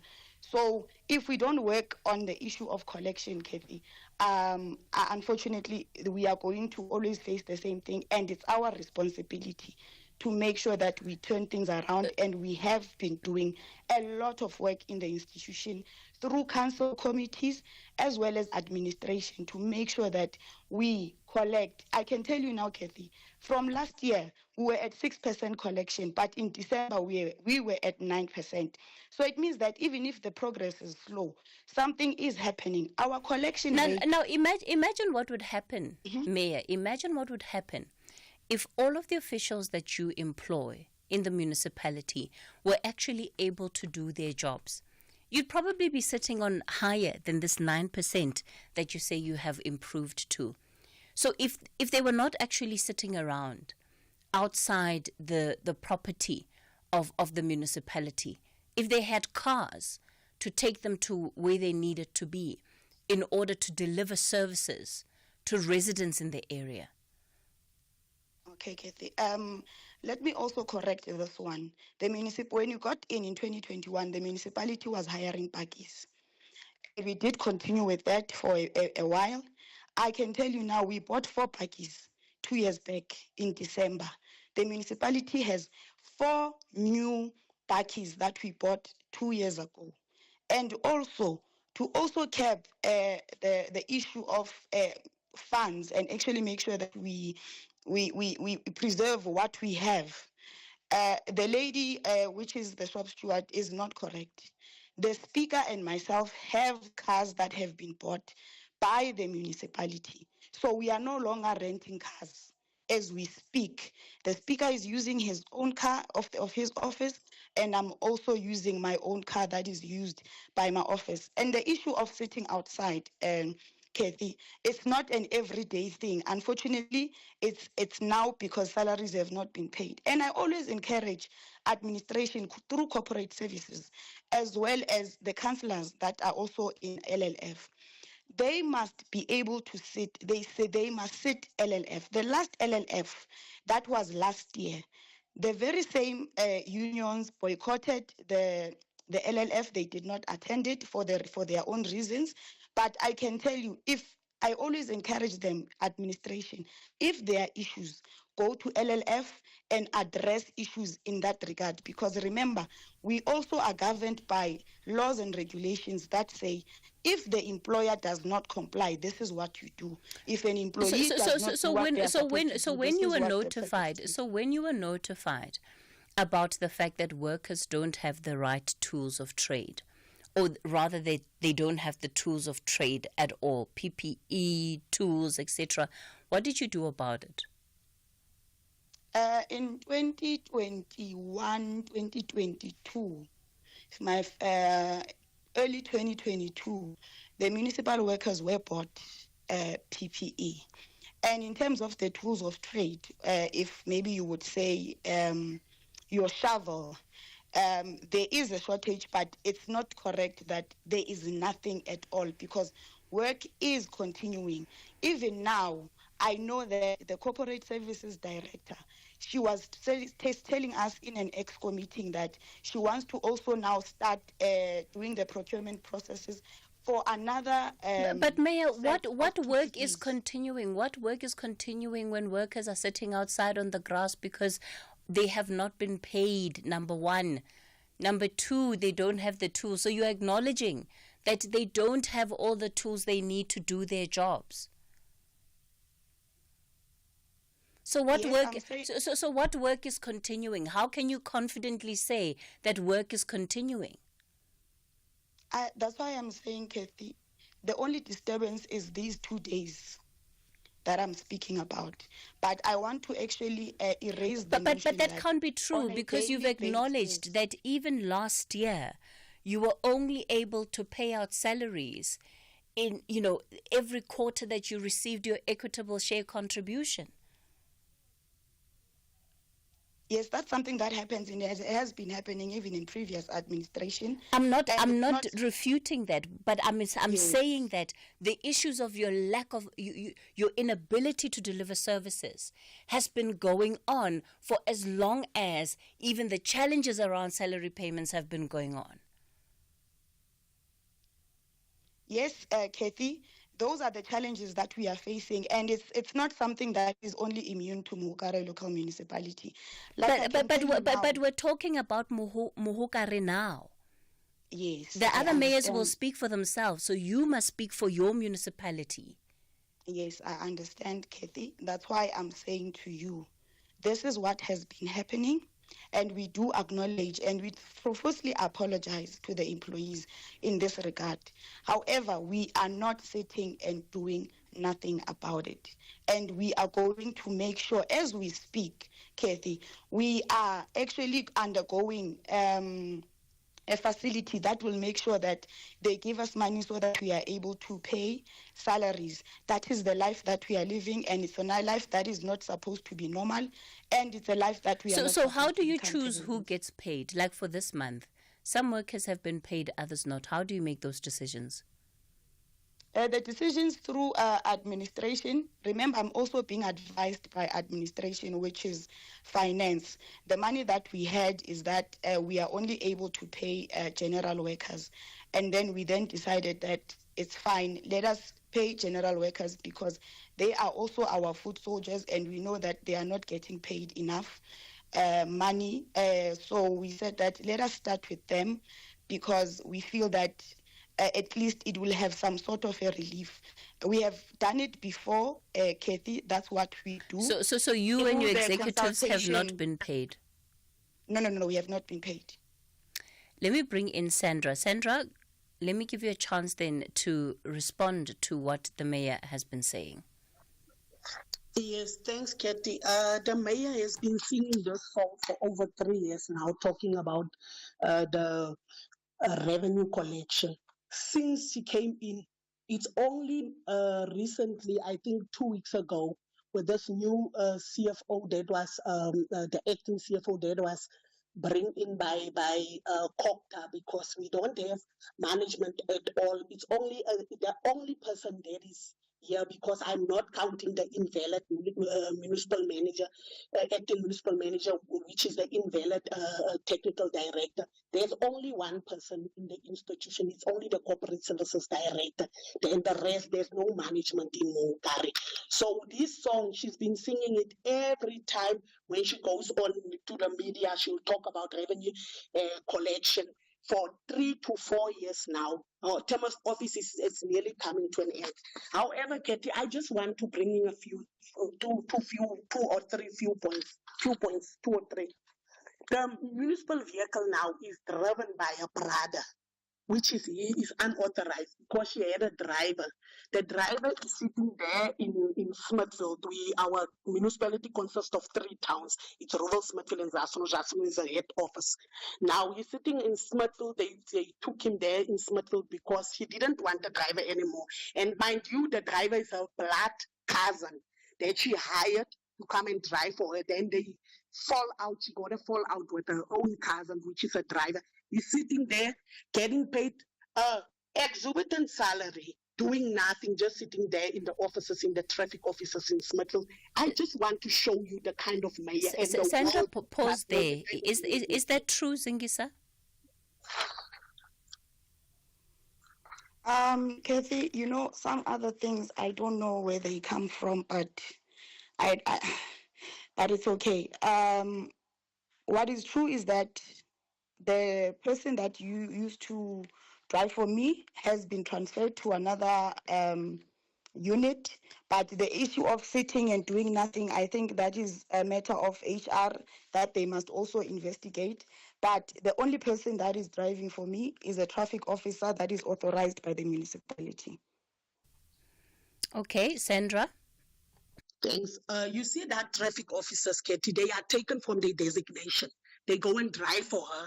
It makes another expenditure for the municipality, fruitless expenditure, because now remember the mayors, where they are after hours, then it automatically becomes an overtime. So, Katie, we have a problem in this municipality, I want to tell you now. And the mayor is getting protection from the secretary, Comrade Pulediso Mutsweneng, the Free State ANC secretary, because she says it boldly, even she has protection from him. And let me tell you, there's an allegation that Pulediso Mutsweneng is having business here in the municipalities. His wife is having business in the municipalities, across the municipalities, because if you go to other municipalities also, he's defending mayors, just like he's defending her, because this problem of us, we took it to all structures. We even wrote to Comrade Fikile Mbalula as the branches. We wrote to them because it's their deployee also.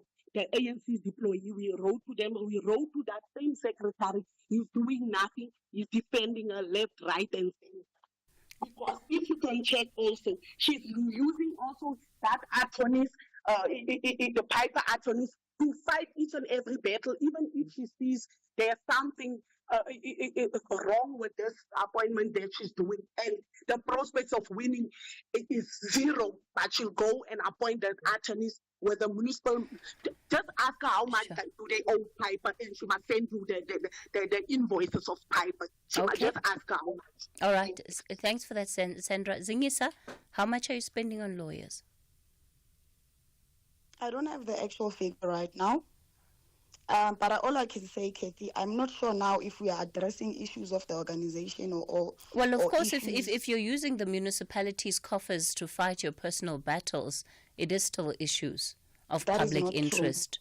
Yes, but that is not true. And also, just to also indicate, Cathy, the African National Congress is a very dignified organization, and no one is above the organization. And it is not true that there are members of the organization that protect certain individuals. One thing I can tell you, the ANC that we are under the president, which is great, if right now the president Cyril, will never allow any deployee of the ANC to, number one, misuse public funds, number two, to make sure that to take advantage of the deployment that they have been given. Yeah, look, the public will be the judge of that ultimately. The public will be the judge of that. Xolani, you are also part of the ANC Youth League, and Sandra rightfully mentions that Zingisa is a deployee of the ANC. Have you guys tried to raise this through the structures of your party?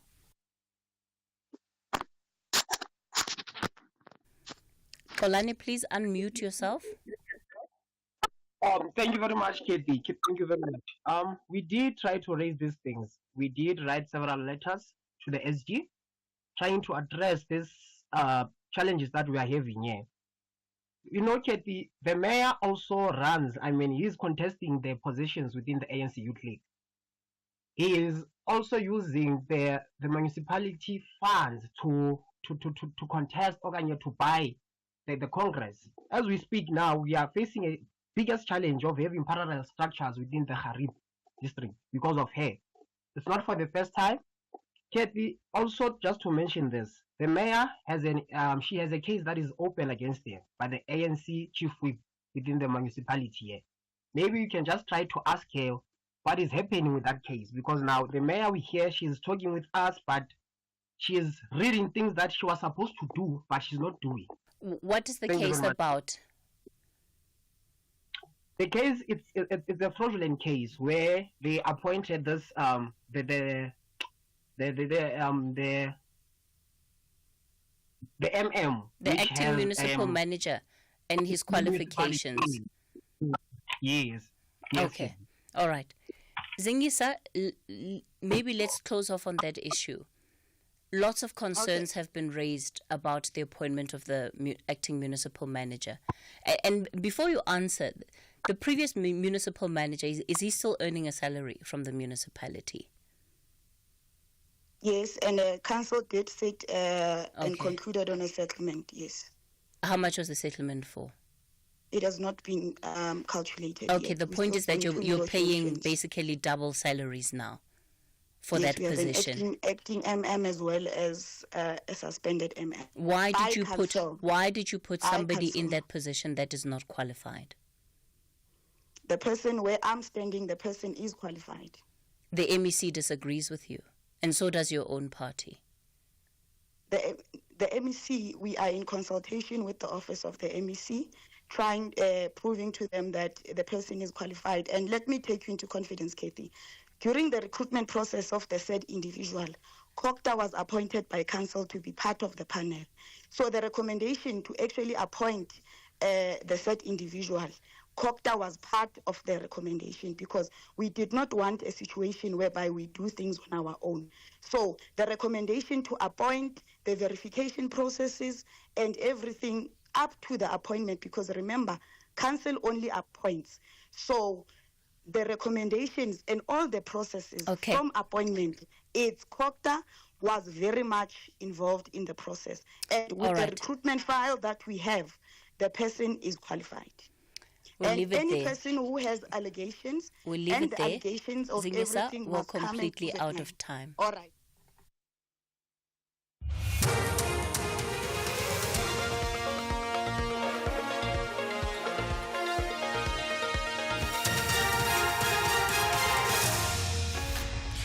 Top stories of this hour. AfriForum speaks on its loyalty to South Africa and court sentences a 29-year-old to life imprisonment for rape. For SAFM News, I am Onde Lambana and a very good morning. Lobby group AfriForum says it remains loyal to South Africa despite being heavily criticized by some citizens after it involved the United States government in national affairs. The group claimed that the newly signed Expropriation Act seeks to take land by force from white owners, sparking criticism of South Africa by the U.S. government. A delegation from AfriForum, Solidarity and the Solidarity Movement yesterday met with Trump administration representatives in Washington to discuss concerns over the ANC's policies and governance. AfriForum CEO Kali Krill details yesterday's discussions. We had a constructive discussion and it is taken seriously, but not simply with regard to what we tell them.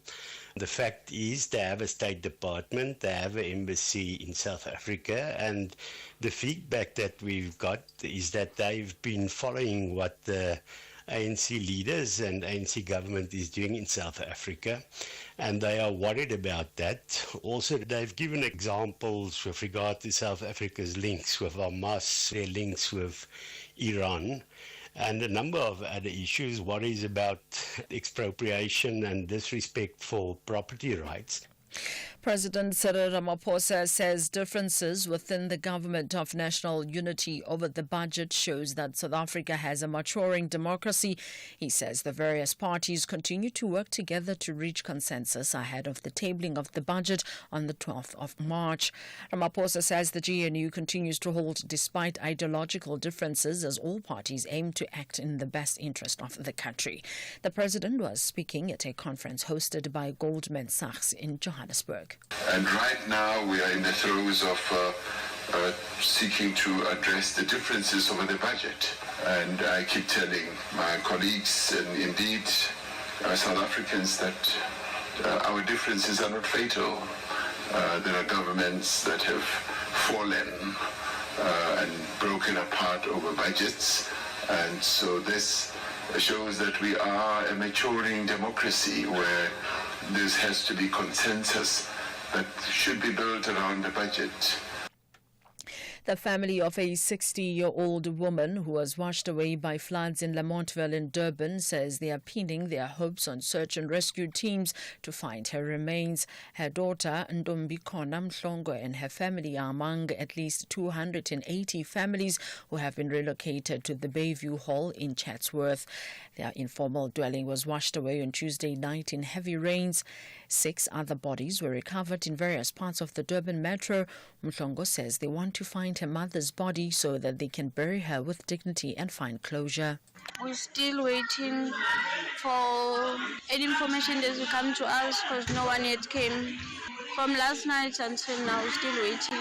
Nothing. No, this is not the first time. They're lying. We moved from Mecca Village on the 2021 to Kuala Street. So for a temporary, they said, they're supposed to be here around 6 if they really care for us and tell us what more information and let us know what the future they have for us, especially for us who are still waiting for our mother. Political analyst Levindo says the two political centers of power in Limpopo are unlikely to negatively influence Premier Poppy Ramathuba's State of the Province address. Ndo was speaking ahead of Premier Ramathuba's first SOPA address at the provincial legislature in Leboa-Homo. Ndo says the outcome of today's SOPA will be guided by what the ANC discussed during the PEC Lekgotla held last week. Ramathuba is the provincial deputy chairperson of the South African Communist Party, while Stanley Matavata is the provincial chairperson of the ANC. Ndo says Ramathuba must ensure service delivery challenges in the province are addressed. The Premier, who is the member of the ANC, would derive mandate from a party, the ANC. And obviously there could have been discussions that have taken place in the party, and that's why you'll hear parties talking about the Lekgotla, the party Lekgotla. They use that as an opportunity to fuse the programs of the ANC into those of government. A 29-year-old rapist, Bonani Singape, has been sentenced to life in prison by the Colesberg Regional Court in the Northern Cape for raping two women aged 20 and 37. The convict accosted a rape survivor when she went to the shops in Colesberg. Singape pretended to have interest in her purchasing a laptop for her reduced price that was in his possession. Provincial Police spokesperson Sherelle Elis says he raped the second survivor using the same tactic. On the 8th of August 2024, at approximately 5 o'clock in the evening, the accused accosted a 20-year-old woman when she went to the shops in Colesberg. He pretended to interest her in purchasing a laptop for a reduced price that was in his possession. He led her to a bushy area where he claimed to have kept the laptop. He then undressed and raped her and robbed her of the cash she had as well as her cell phone. Singape approached a 37-year-old woman who was walking home. He also pretended to sell her a laptop. When she indicated that she was not interested, he threatened her with a knife and dragged her into a veld where he raped her. Recapping the top story, lobby group AfriForum says it remains loyal to South Africa despite being heavily criticized by some citizens after it involved the United States government in national affairs. I am Lambana for SFM. New headlines at 11:30. Unleash your beauty at Dis-Chem's Beauty Fair, where color meets confidence. Going bold? Red lips and power brows say it all. Flirty and fun.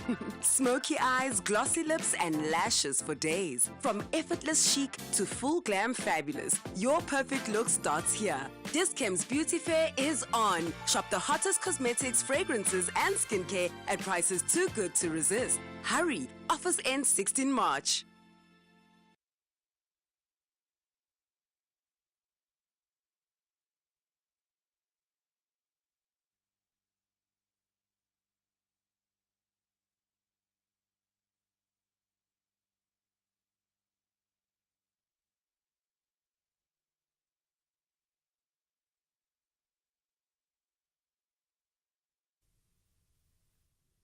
All right, welcome to the third and final hour of the show. It's 10 after 11 o'clock. Coming up in this hour, we're in conversation with the Premier of the Eastern Cape, and this interview is brought to you by the Eastern Cape Provincial Government. And it was last week that Premier Oscar Mabuyane delivered his State of the Province address for the 7th administration, outlining his government's priorities for the upcoming term. He joins us now on the line. Premier Mabuyane, good morning to you. Thank you for your time this morning. Thank you very much, Cathy. Good morning to you and good morning to listeners of SAFM. So the State of the Province address, an opportunity for you to reflect in terms of where you are in making some of the achievements or in reaching some of the achievements that you set out to, but then also to pave a way forward. So maybe let's begin with the latter. As Premier, what would you highlight as your successes over the 6th administration or within the 6th administration? Thank you very much, Kathy. Once again, I could be talking a lot about that, but I can just crystallize the few. I think turning around government, in the context of the district development model, working tightly vertical and horizontal with all other spheres of government, has been at the highlight. I think the achievements we've made in the sixth administration were more of the kind of cooperative governance, the way that we're working together in ensuring that projects that have been there, catalytic projects that have been there, which we believe that if they are implemented in the manner in which we are now doing, would definitely change the socio-economic outlook of our province. I would mention about the Mzimvubu Dam that we've been speaking about, that was starting with the phase of Ndabelanga at 8 billion, the N2 highway that boasts those two continental bridges that we don't have in the entire continent in the wild coast, but the kind of improved logistics in terms of the road network linking the KZN eThekwini to East London to Gqeberha. Now we would know that immediately we finish the road that we're doing, the 8 billion investment there, it will cut also traveling time of those logistic trucks by almost 3 hours, which surely is going to improve the actually trade and the economic spin-offs, the intra and inter-economic spin-offs. So we are doing a lot. I think it's a province, Cathy, that is very difficult, as you would understand the background. If you would want to understand the disastrous effects of colonialism and apartheid come to Eastern Cape.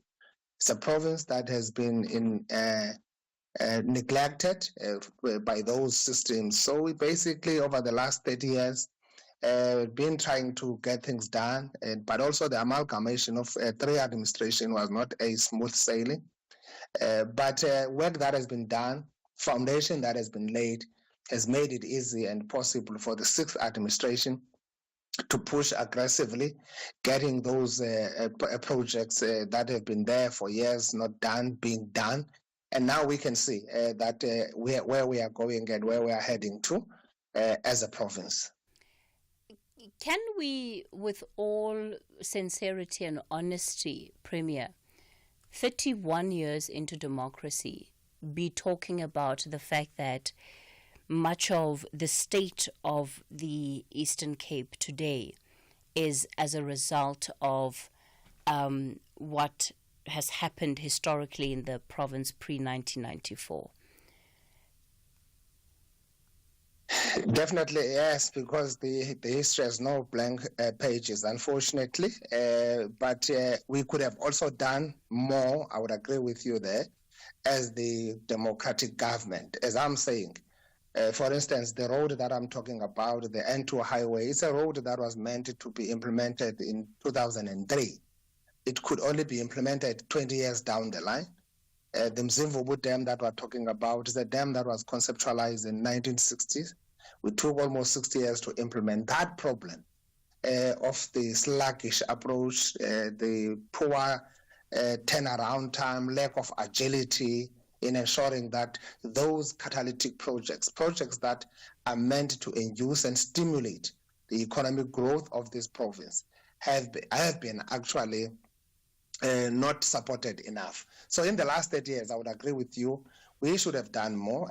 Unfortunately, in the Eastern Cape, we don't have a luxury of delaying any projects that are meant to improve the economic situation of the province. But unfortunately, how the government has been working with all the difficulties of working in government needed more push, more energy. But I think now we have gained momentum in pushing. Yes, you would understand, talk about infrastructure or social infrastructure general. The state of our schools, you'd understand that this government brought about a CD where we're able to build a state-of-the-art schools. In the last term alone, we've built more than 100 schools, trying to catch up on a program that was meant to be a program to eradicate all the mud schools. So building hospitals that have never been there before, state of the art. Some were still building as I'm talking to you, improving from the work that we're doing during COVID time as well. So 30 years, yes, we could have done more, but I think now we are getting there. The reality, Mr. Mabuyan, is that when you look at your province and you describe it as a sluggish approach sometimes to the plans and interventions that you have when it comes to implementing some of the plans that the department sets out to. The reality we're dealing with today is that you have a province that unfortunately, when we are looking, and maybe we can start with the social, when we're looking at some of the social indicators of the state of society and the state of people in the Eastern Cape, the figures are not looking good there. You're sitting with a province that currently is sitting with the highest unemployment rate in the country and the highest rate of youth unemployment. Yes. No, you are right there.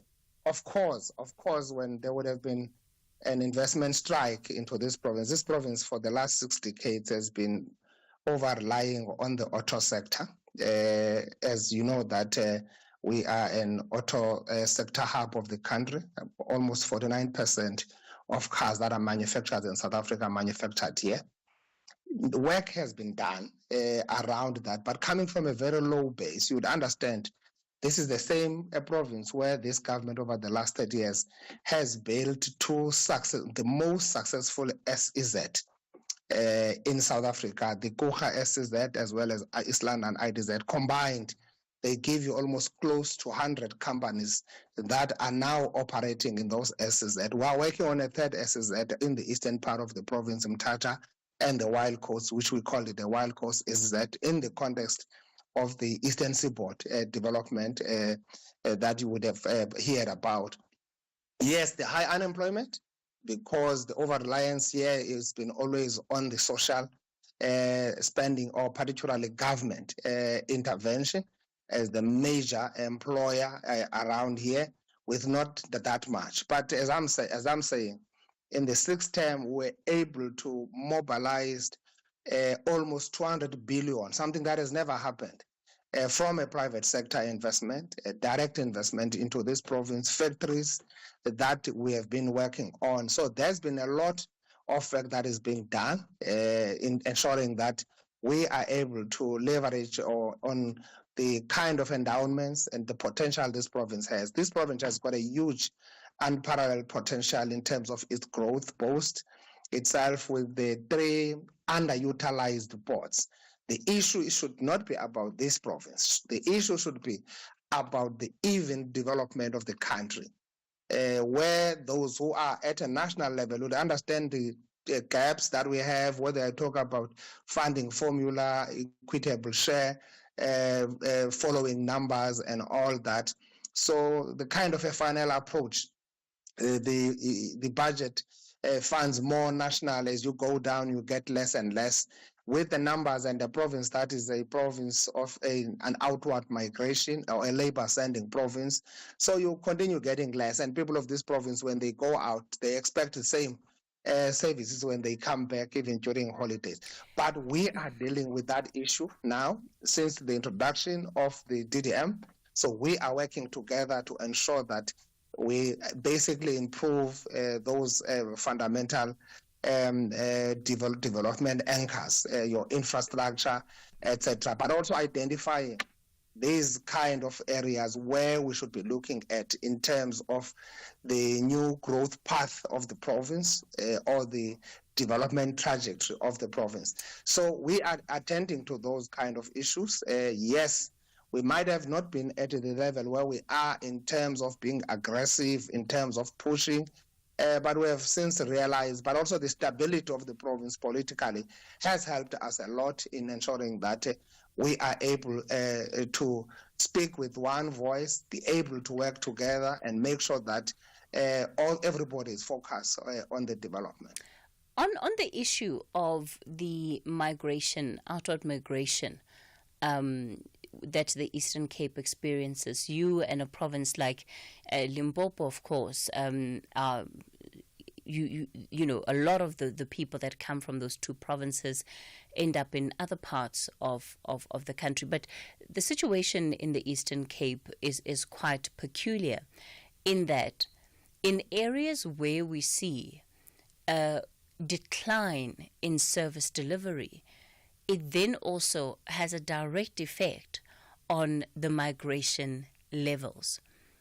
How much of that do you as a premier take as a vote of no confidence and a signal that people feel they don't have anything to stay for in the province?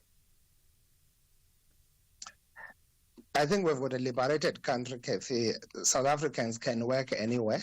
There are a lot of people who are working in the Eastern Cape from all these provinces, all 9 of them. If you are here, there are people who are working here from Limpopo. There are people who are working here from KZN, from Gauteng, who are working here. Some are working in government. Some are working in the private sector.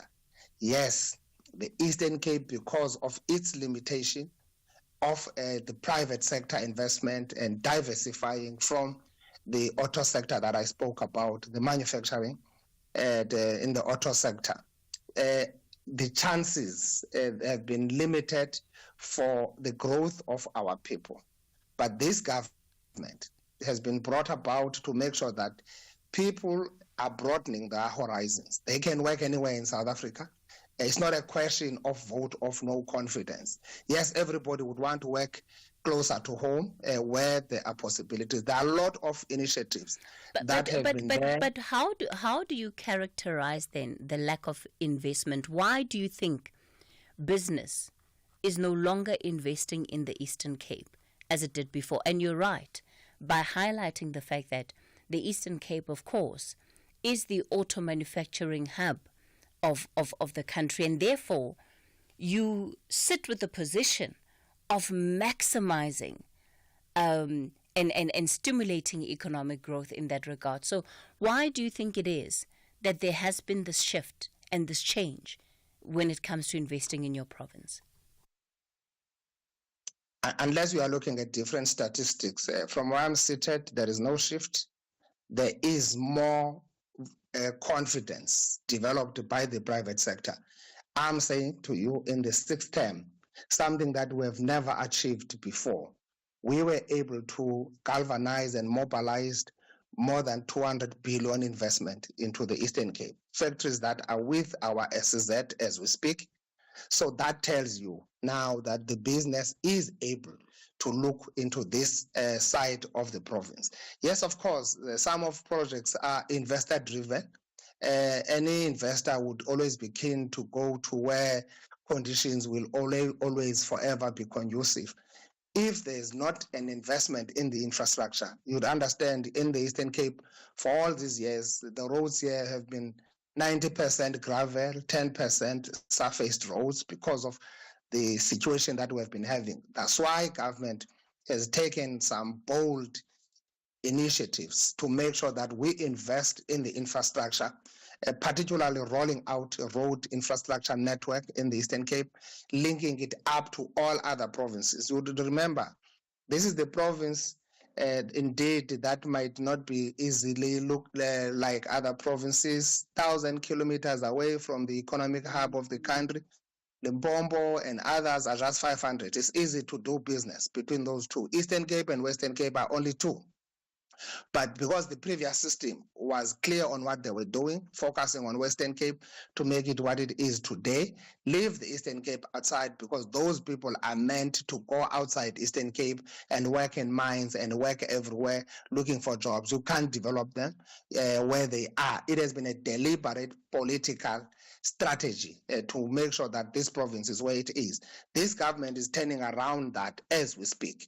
So there is an investment. As I'm speaking to, there's a lot of investor confidence showing up. If you talk about auto sector, it grows. We've got almost the new OEMs that are coming through from Asia, I think about 7 in the last term. So you still have about new 6 and almost are focusing to this direction of the Eastern Cape because of our strategic position in terms of our ports that we have here.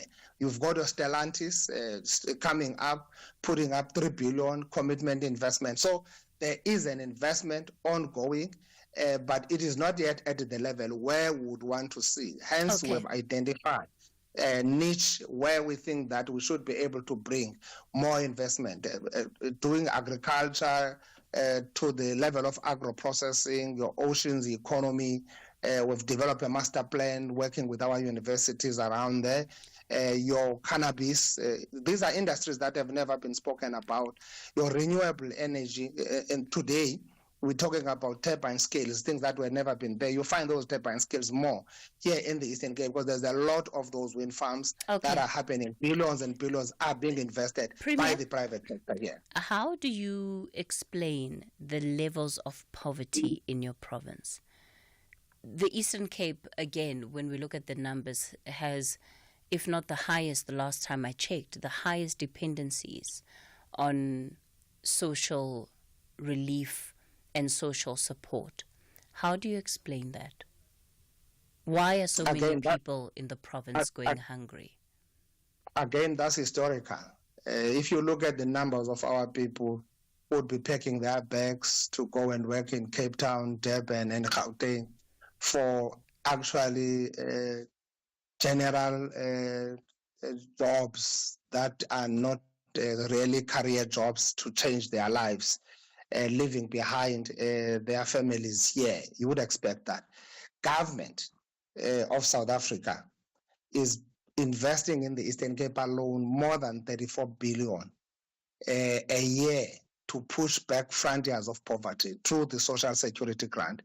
Kids that are in schools that were feeding twice a day, elderly people, and all that. So it is historical. It is directly linked to underdevelopment, which was deliberately well orchestrated to frustrate the province. That's what we are now unearthing.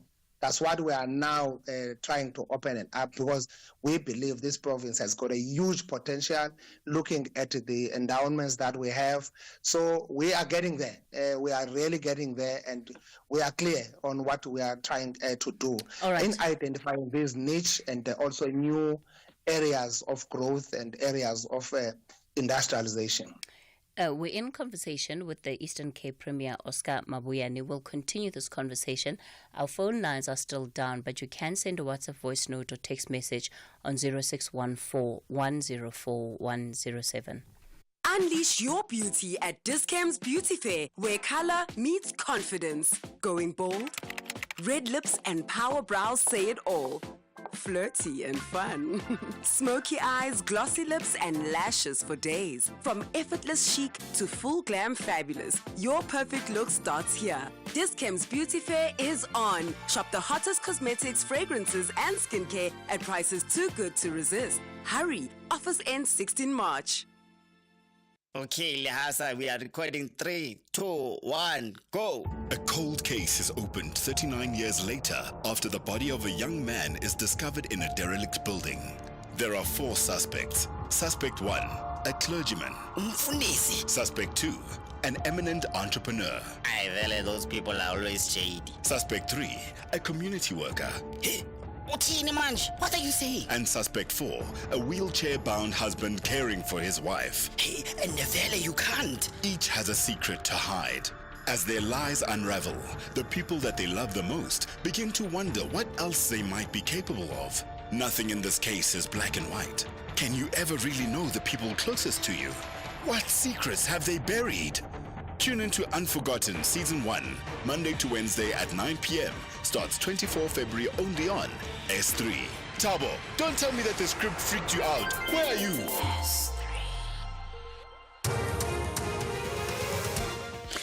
The news headlines. President Cyril Ramaphosa says he is inclined to promoting a positive relationship with U.S. President Donald Trump. He says the U.S. is South Africa's second biggest trading partner. Therefore, it is in the country's interest to maintain a good relationship with countries around the world, including the U.S. The Colesberg Regional Court in the Northern Cape has sentenced 2 teenage boys to 5 years in jail for the rape of 2 girls who were aged 10 and 11. And the KwaZulu-Natal Department of Cooperative Governance says over 200 families have been displaced following flooding at Lamontville in south of Durban. A full update follows at the top of the hour.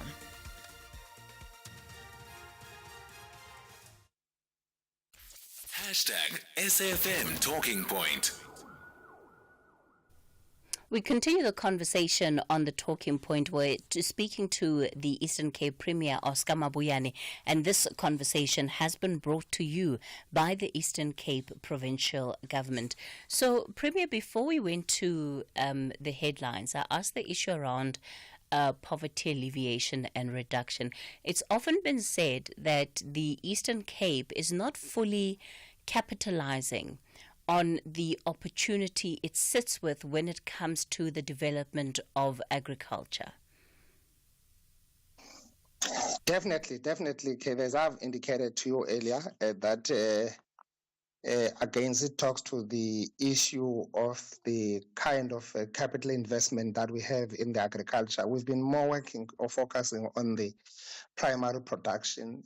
You can only grow the economy through the agro-processing. Hence, we are looking at that. And it's not justifiable that we are home to the high number of livestock, whether you talk about cattle, sheep, goats, chicken, pigs, we're talking about Eastern Cape, but the quality of that, it's something else. That's why we're quite pleased and happy now, finally, that the campaign we started of getting a vet school at the University of Fort Hare, that is being now part of things to help and make sure that we also improve our livestock at this side. So we are looking at that agriculture. We've got a number of irrigation schemes that we are working with the National Department of Agriculture to actually rejuvenate all those irrigation schemes so that they can be able to be brought back. Yes, we do have challenges of the land tenure system, the land claims, which sometimes collapses these kind of initiatives that used to work before. But we are now back and looking strongly into the areas of improving that agriculture. You're talking about cannabis. It's a new industry that we started to bring into the economic equation in the last term. I'm happy that National is warming up into that now. It's a huge industry, yeah, but it has been informalized now with the legalization of that process. It's a huge industry if you go to others. So we believe it's one of those that surely with its value chain being done properly is going to help the grassroots and have this bottom-up evolution you are looking for in terms of the economic growth, particularly in the Pondoland side where it is actually so rich. So agriculture, you are right, it's very key. And we should not be where we are. If you're looking at it, this is where we should be a food basket. And we should be participating at that level of other provinces like Free State, but deliberately. Those provinces, the previous regimes knew what they were doing. That's why they couldn't get Mzimvubu Dam done in 1960, because they knew that they will never get people to leave the Eastern Cape and go and work in the mines that were being opened. If our people will have an access to big dams like those, access to water, for tourism, for agriculture, and all that. So we are correcting those who are, as part of our overall transformation of the country. We are tackling those issues. We are redressing them, balances of the past, to make sure that even if you are in Eastern Cape, you can still be living a better life like any other person. So we are actually dealing with issues of rural development. 90% of our people in rural areas have got access in electricity. We are working hard on the issues of water, again, challenges of source for water. We're building dams that have never been built. No one has ever thought about our people we are building access roads that against the challenges of the global warming and climate change that we have. So our communities now have got an access in terms of roads, something that we have never dreamt of. We people who grew up here, you only knew that a road is something that can be traveling there 5 or 10 kilometers away from where you reside. So these are things that we are putting into place. And what we know is that if you want to be rich, as Chinese say, build roads. So we're building those roads to unlock the potential of our province, to ensure that this province is able to contribute meaningfully and quite significantly in the GDP growth of the country. All right. We've got quite a number of our listeners, Premier, who've sent through WhatsApp voice note questions for you. What I can do is that I'll play the voice notes one at a time and give you an opportunity to give answers to residents of your province. Is that okay? Yes, it's okay, Cathy. All right. So I'm going to ask you just try to keep your responses as succinct, as short as possible, so that we're able to cover as many of these questions as possible. All right. I'll begin with this one from a resident out in Queenstown. Hi, Cathy. Could you ask the Premier what work is being done to resolve the crisis in Queenstown? We keep hearing stories that national administrators were sent, but they're being disregarded by the municipality, and residents there are continuing to cry. What exactly is the province doing to assist the crisis there? This is Bob in Queenstown. Premier? Yes, Cathy, we are resolving those challenges in Queenstown, Komani or Inokum-Kijima local municipalities. We've been having a problem of infrastructure dilapidation into that space, which we are working on that, whether you talk about electricity or water. So we are resolving those problems. I don't remember the crisis of the municipality not willing to work with the intervention. We do have intervention as part of the support, 154 and 139 support that we're putting into our municipalities that have been battling. We know the problem of Komani started when we had an amalgamation of 3 municipalities, 2 small municipalities together with Komani, which had no problems. When those were put together, unfortunately, we never stick to the principle of funds to follow function. So it has never been funded correctly, and that was part of the collapse that we had to experience. We are bringing that municipality back. We are working very hard. We have we are working in partnership with business, Borakai Chamber of Business, and all other stakeholders. People who are business people in Queenstown have been standing up themselves to make sure that their municipalities is back into normal functioning.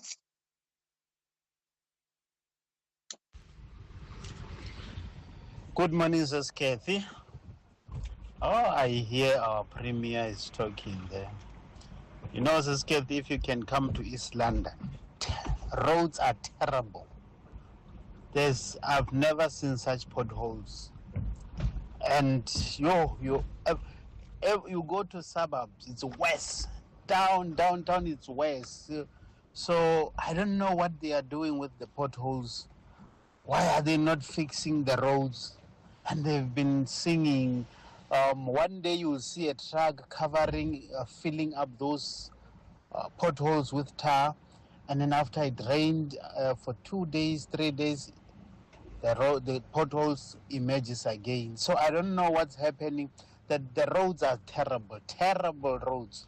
Let's swallow East London.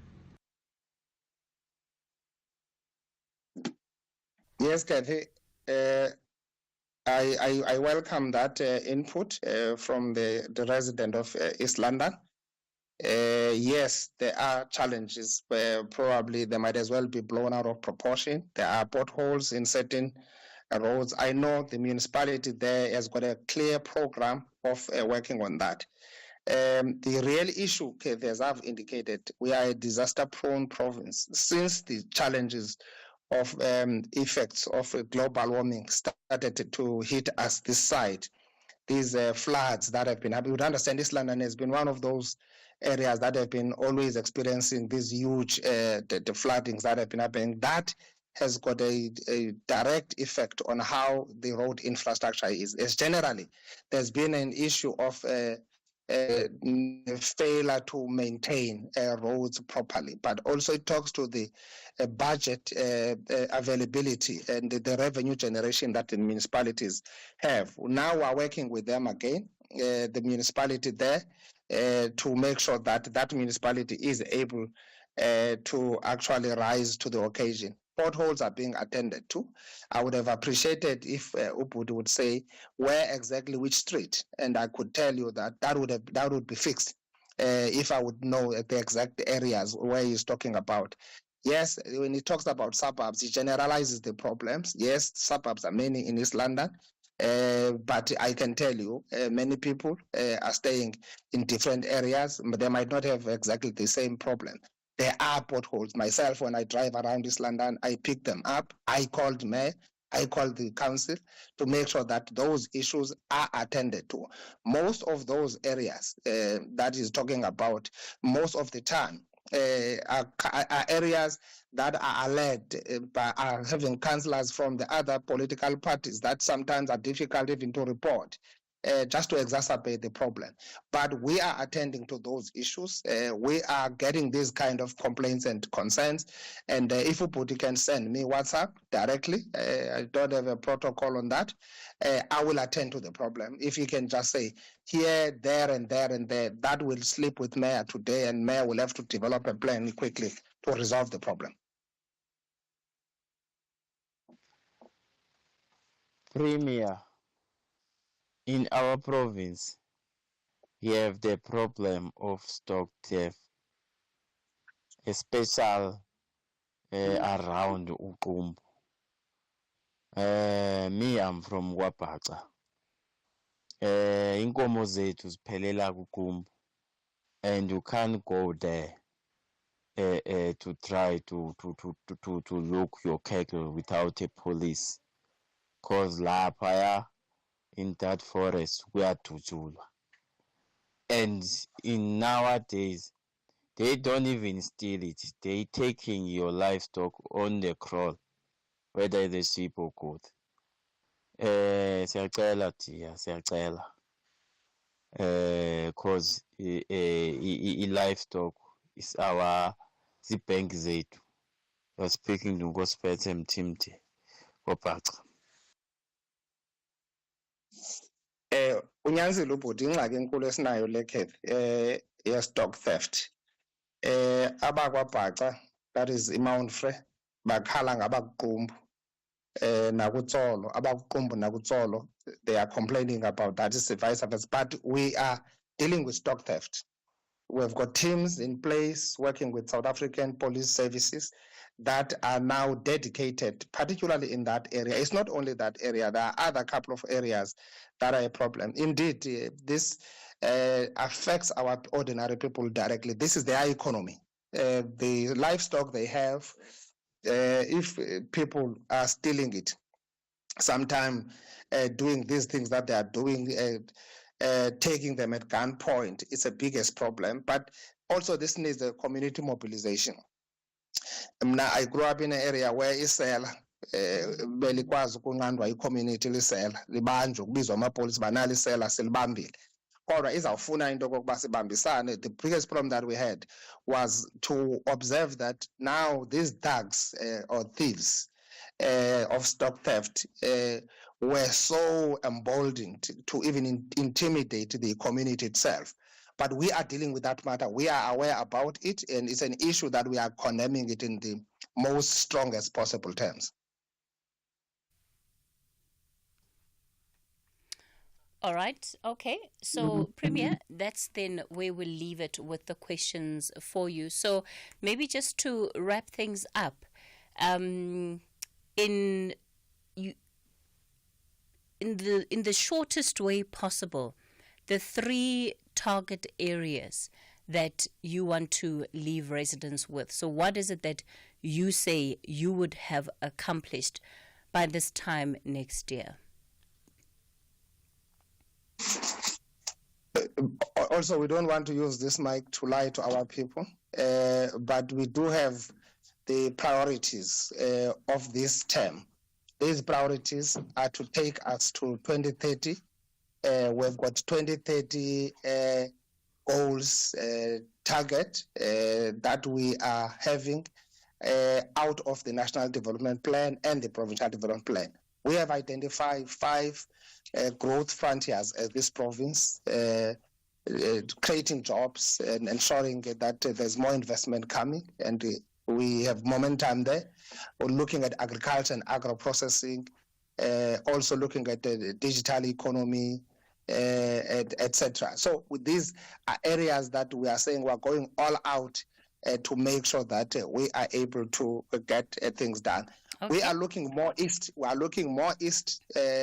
I've spoken about East London ITZ, East London SZ, with more investment coming this side. So this mechanism that has been created by the IC of SZ, now we are pushing it to the east, that is Mthatha area, because we've got to develop our people, and it talks or resonate very well with our rural development strategy. Okay. So we are changing towns, the face of our rural towns, through the small town revitalization program.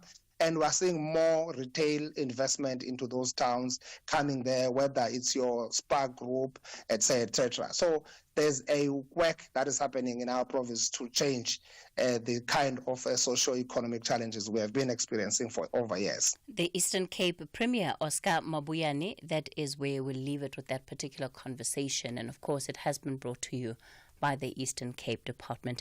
It's a wrap from myself on The Talking Point. Back again tomorrow. Psst, have you heard? This Friday, 28 February, something big is happening at Dis-Chem. For one day only, Benefit Card members get 30% off fragrances. Yes, your favorite brands. For him, for her, for you. But don't tell everyone. Or do. Just don't miss out. Shop in store or online this Friday at Dis-Chem. Better beauty starts here. Masandawana say they're in the business of winning matches, but Amakhosi have a big agenda to stop the log leaders. Naturena confronts Tlurko. Kabuyelo battles it out with Golden Black. This is the Betway Premiership. Witness Mzansi's clash of giants. Mamelodi Sundowns FC versus Kaizer Chiefs FC. This Saturday, 1 March at 2:30 p.m. Live on SABC1 and at 3:30 p.m. on SABC radio stations. Also available at your fingertips on SABC Plus. Proudly brought to you by SABC Sport. For the love of the game. Day 15. Location undisclosed. Mood brave. Music Eye of the Tiger. Dear Diary, it's been 2 weeks of epic challenges against some of the most memorable and epic Survivor contestants. I have endured some harsh weather conditions, unbelievable drama, and these fire tokens have given me and the other contestants a second chance to stay in the game. Food. I feast on the defeat of my enemies. Vumi over there is busy planning and scheming, thinking that he can get me off the island. Never mind though. I will win this and take home $2 million. We're gonna be rich, Papa. Rich Goopy Wanaponani, are you doing that thing again? Come and get your dinner, Mr. Fake Diary Sessions. We're now on Survivor. Oh, the world will fall. Catch Survivor Season 40, Winners at War. Thursdays at 6 p.m. Starts 27 February on S3. Open up. S3. The book reading. Please note that the views expressed in this book are not that of the station. Listeners' discretion is advised. SAFM presents another episode of the book The Thing with Zola by Zibu Sitole, read by Lerato Mvelase.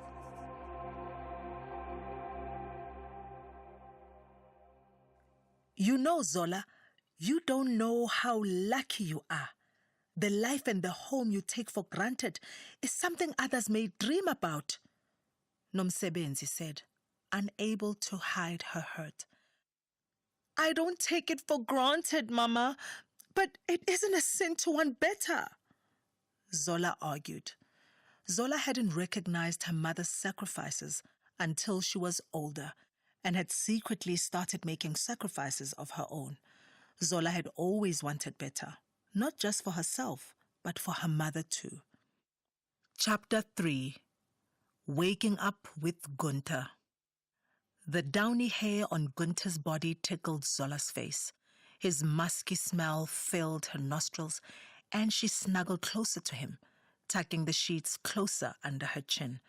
The apartment was always just a little too cold, but it was an excuse to cuddle closer, to feel his chest rising and falling with every breath.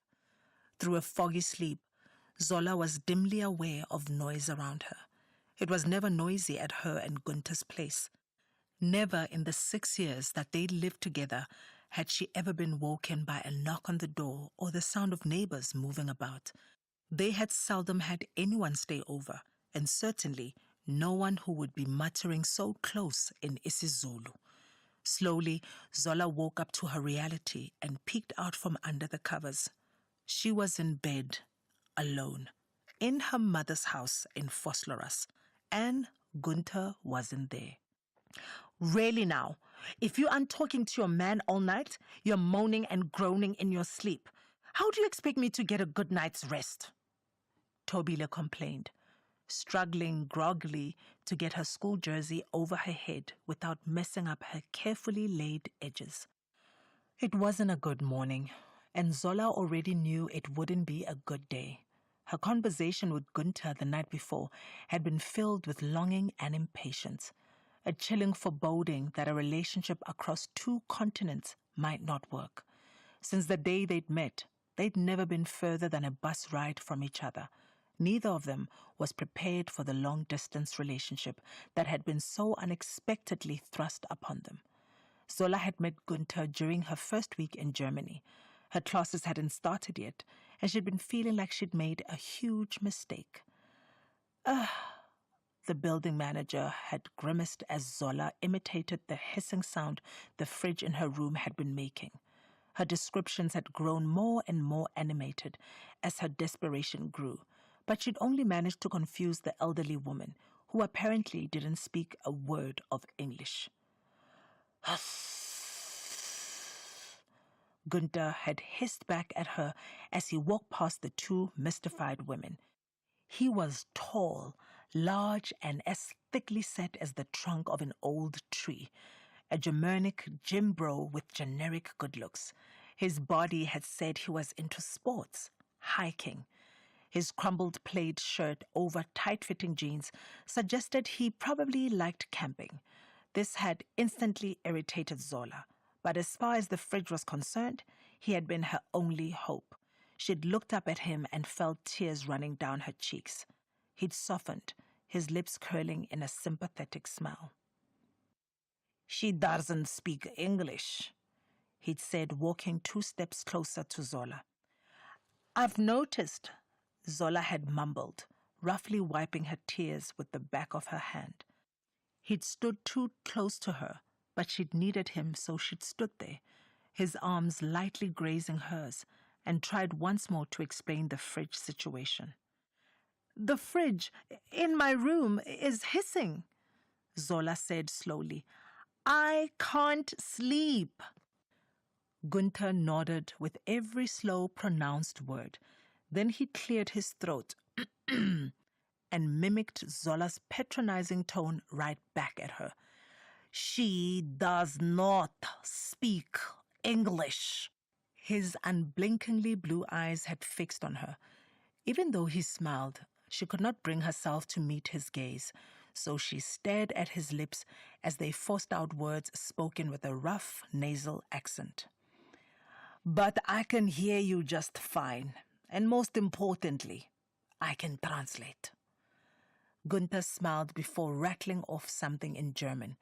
It was Zola's turn to nod, even though she had no idea what he was saying, and suspected it was a lot more than she had told him. "Oh!" the building manager said, before rattling off her own list of what sounded like complaints and walking away, at which point Gunther also started to walk away. "Wait!" Zola called, trotting behind him and trying to catch up to see his long, quick strides. "What did she say?" Gunther turned and stopped abruptly, his brows furrowed. "Do you want to have breakfast with me?" he asked. "Excuse me?" Clearly things were very different in Germany than they were at home. Breakfast, Gunther said, motioning to eat with his hands. What did she say? Zola repeated. Gunther smiled again, and Zola felt her heart leap involuntarily as her lips spread into a toothy smile. You're not getting a new fridge. No one will be coming to fix the fridge in your room for a very long time. He chuckled, then casually offered his arm, as if fully expecting her to hook hers around it. So, breakfast then? Zola had been halfway through her breakfast before Gunther had actually introduced himself. He was preparing for his first year as a student. He had started to study law, then art history, and was now taking a casual stab at a degree in philosophy. Gunther then stared in awe as Zola explained the very detailed plan she'd had for as long as she could remember.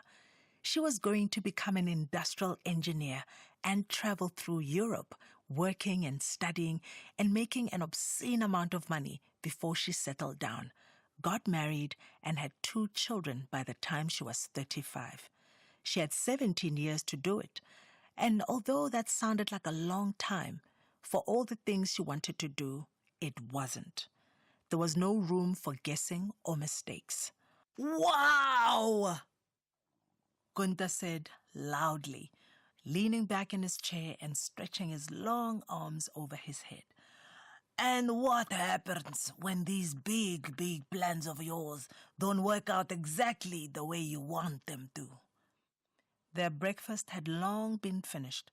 Their plates had been cleared, and an impatient waitress had already asked them 3 times if they needed anything else.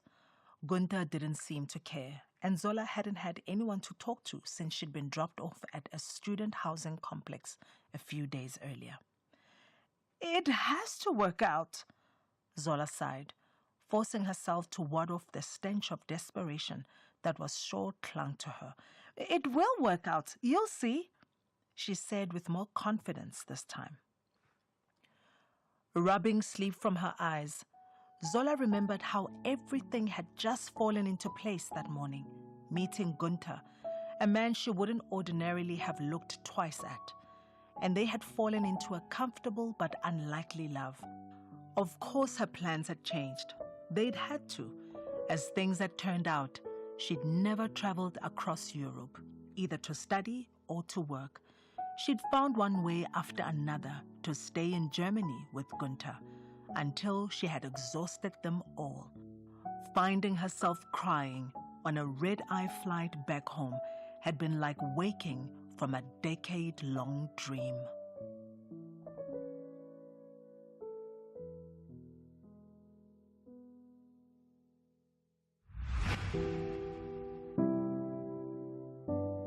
That was another episode of the book The Thing with Zola, written by Zibu Sithole, read by Lerato Mvelase.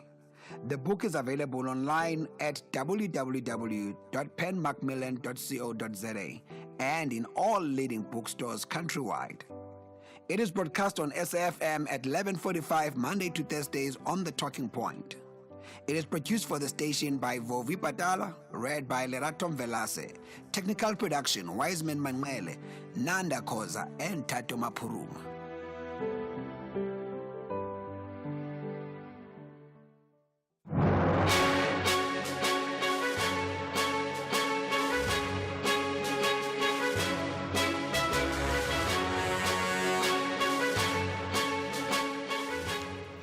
It's 12 o'clock on Thursday, the 27th of February 2025. A very warm welcome to Updated Noon here on SAFM. Leading the conversation, I'm Sakina Kamwendo. Coming up in the next hour. On my mother's side, we have not received any information yet because yesterday we never found her.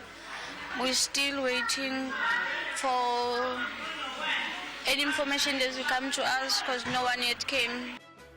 The family of a 60-year-old woman who was washed away by floods in Lamontville in Durban say that they are pinning their hopes on search and rescue teams to find her remains. And U.S. President Donald Trump has ordered USAID-funded HIV organizations in South Africa to close down permanently. And coming up in sport, Bad weather affecting sport across the globe. I'll bring you details of that. And I'm going to give Sakina an opportunity to rap. I'm looking forward to that. John Chirika with more on that later on in the show. Your views always welcome. 41391. That's our SMS line number. Charge at R1.50 per SMS. You can also get in touch with us via X at SABC News_radio, or you can send us a WhatsApp voice note on 082-692-3909. Well, these and more stories coming up on this Thursday edition of Updated Noon. First, though, here's the latest news with Ondelambana.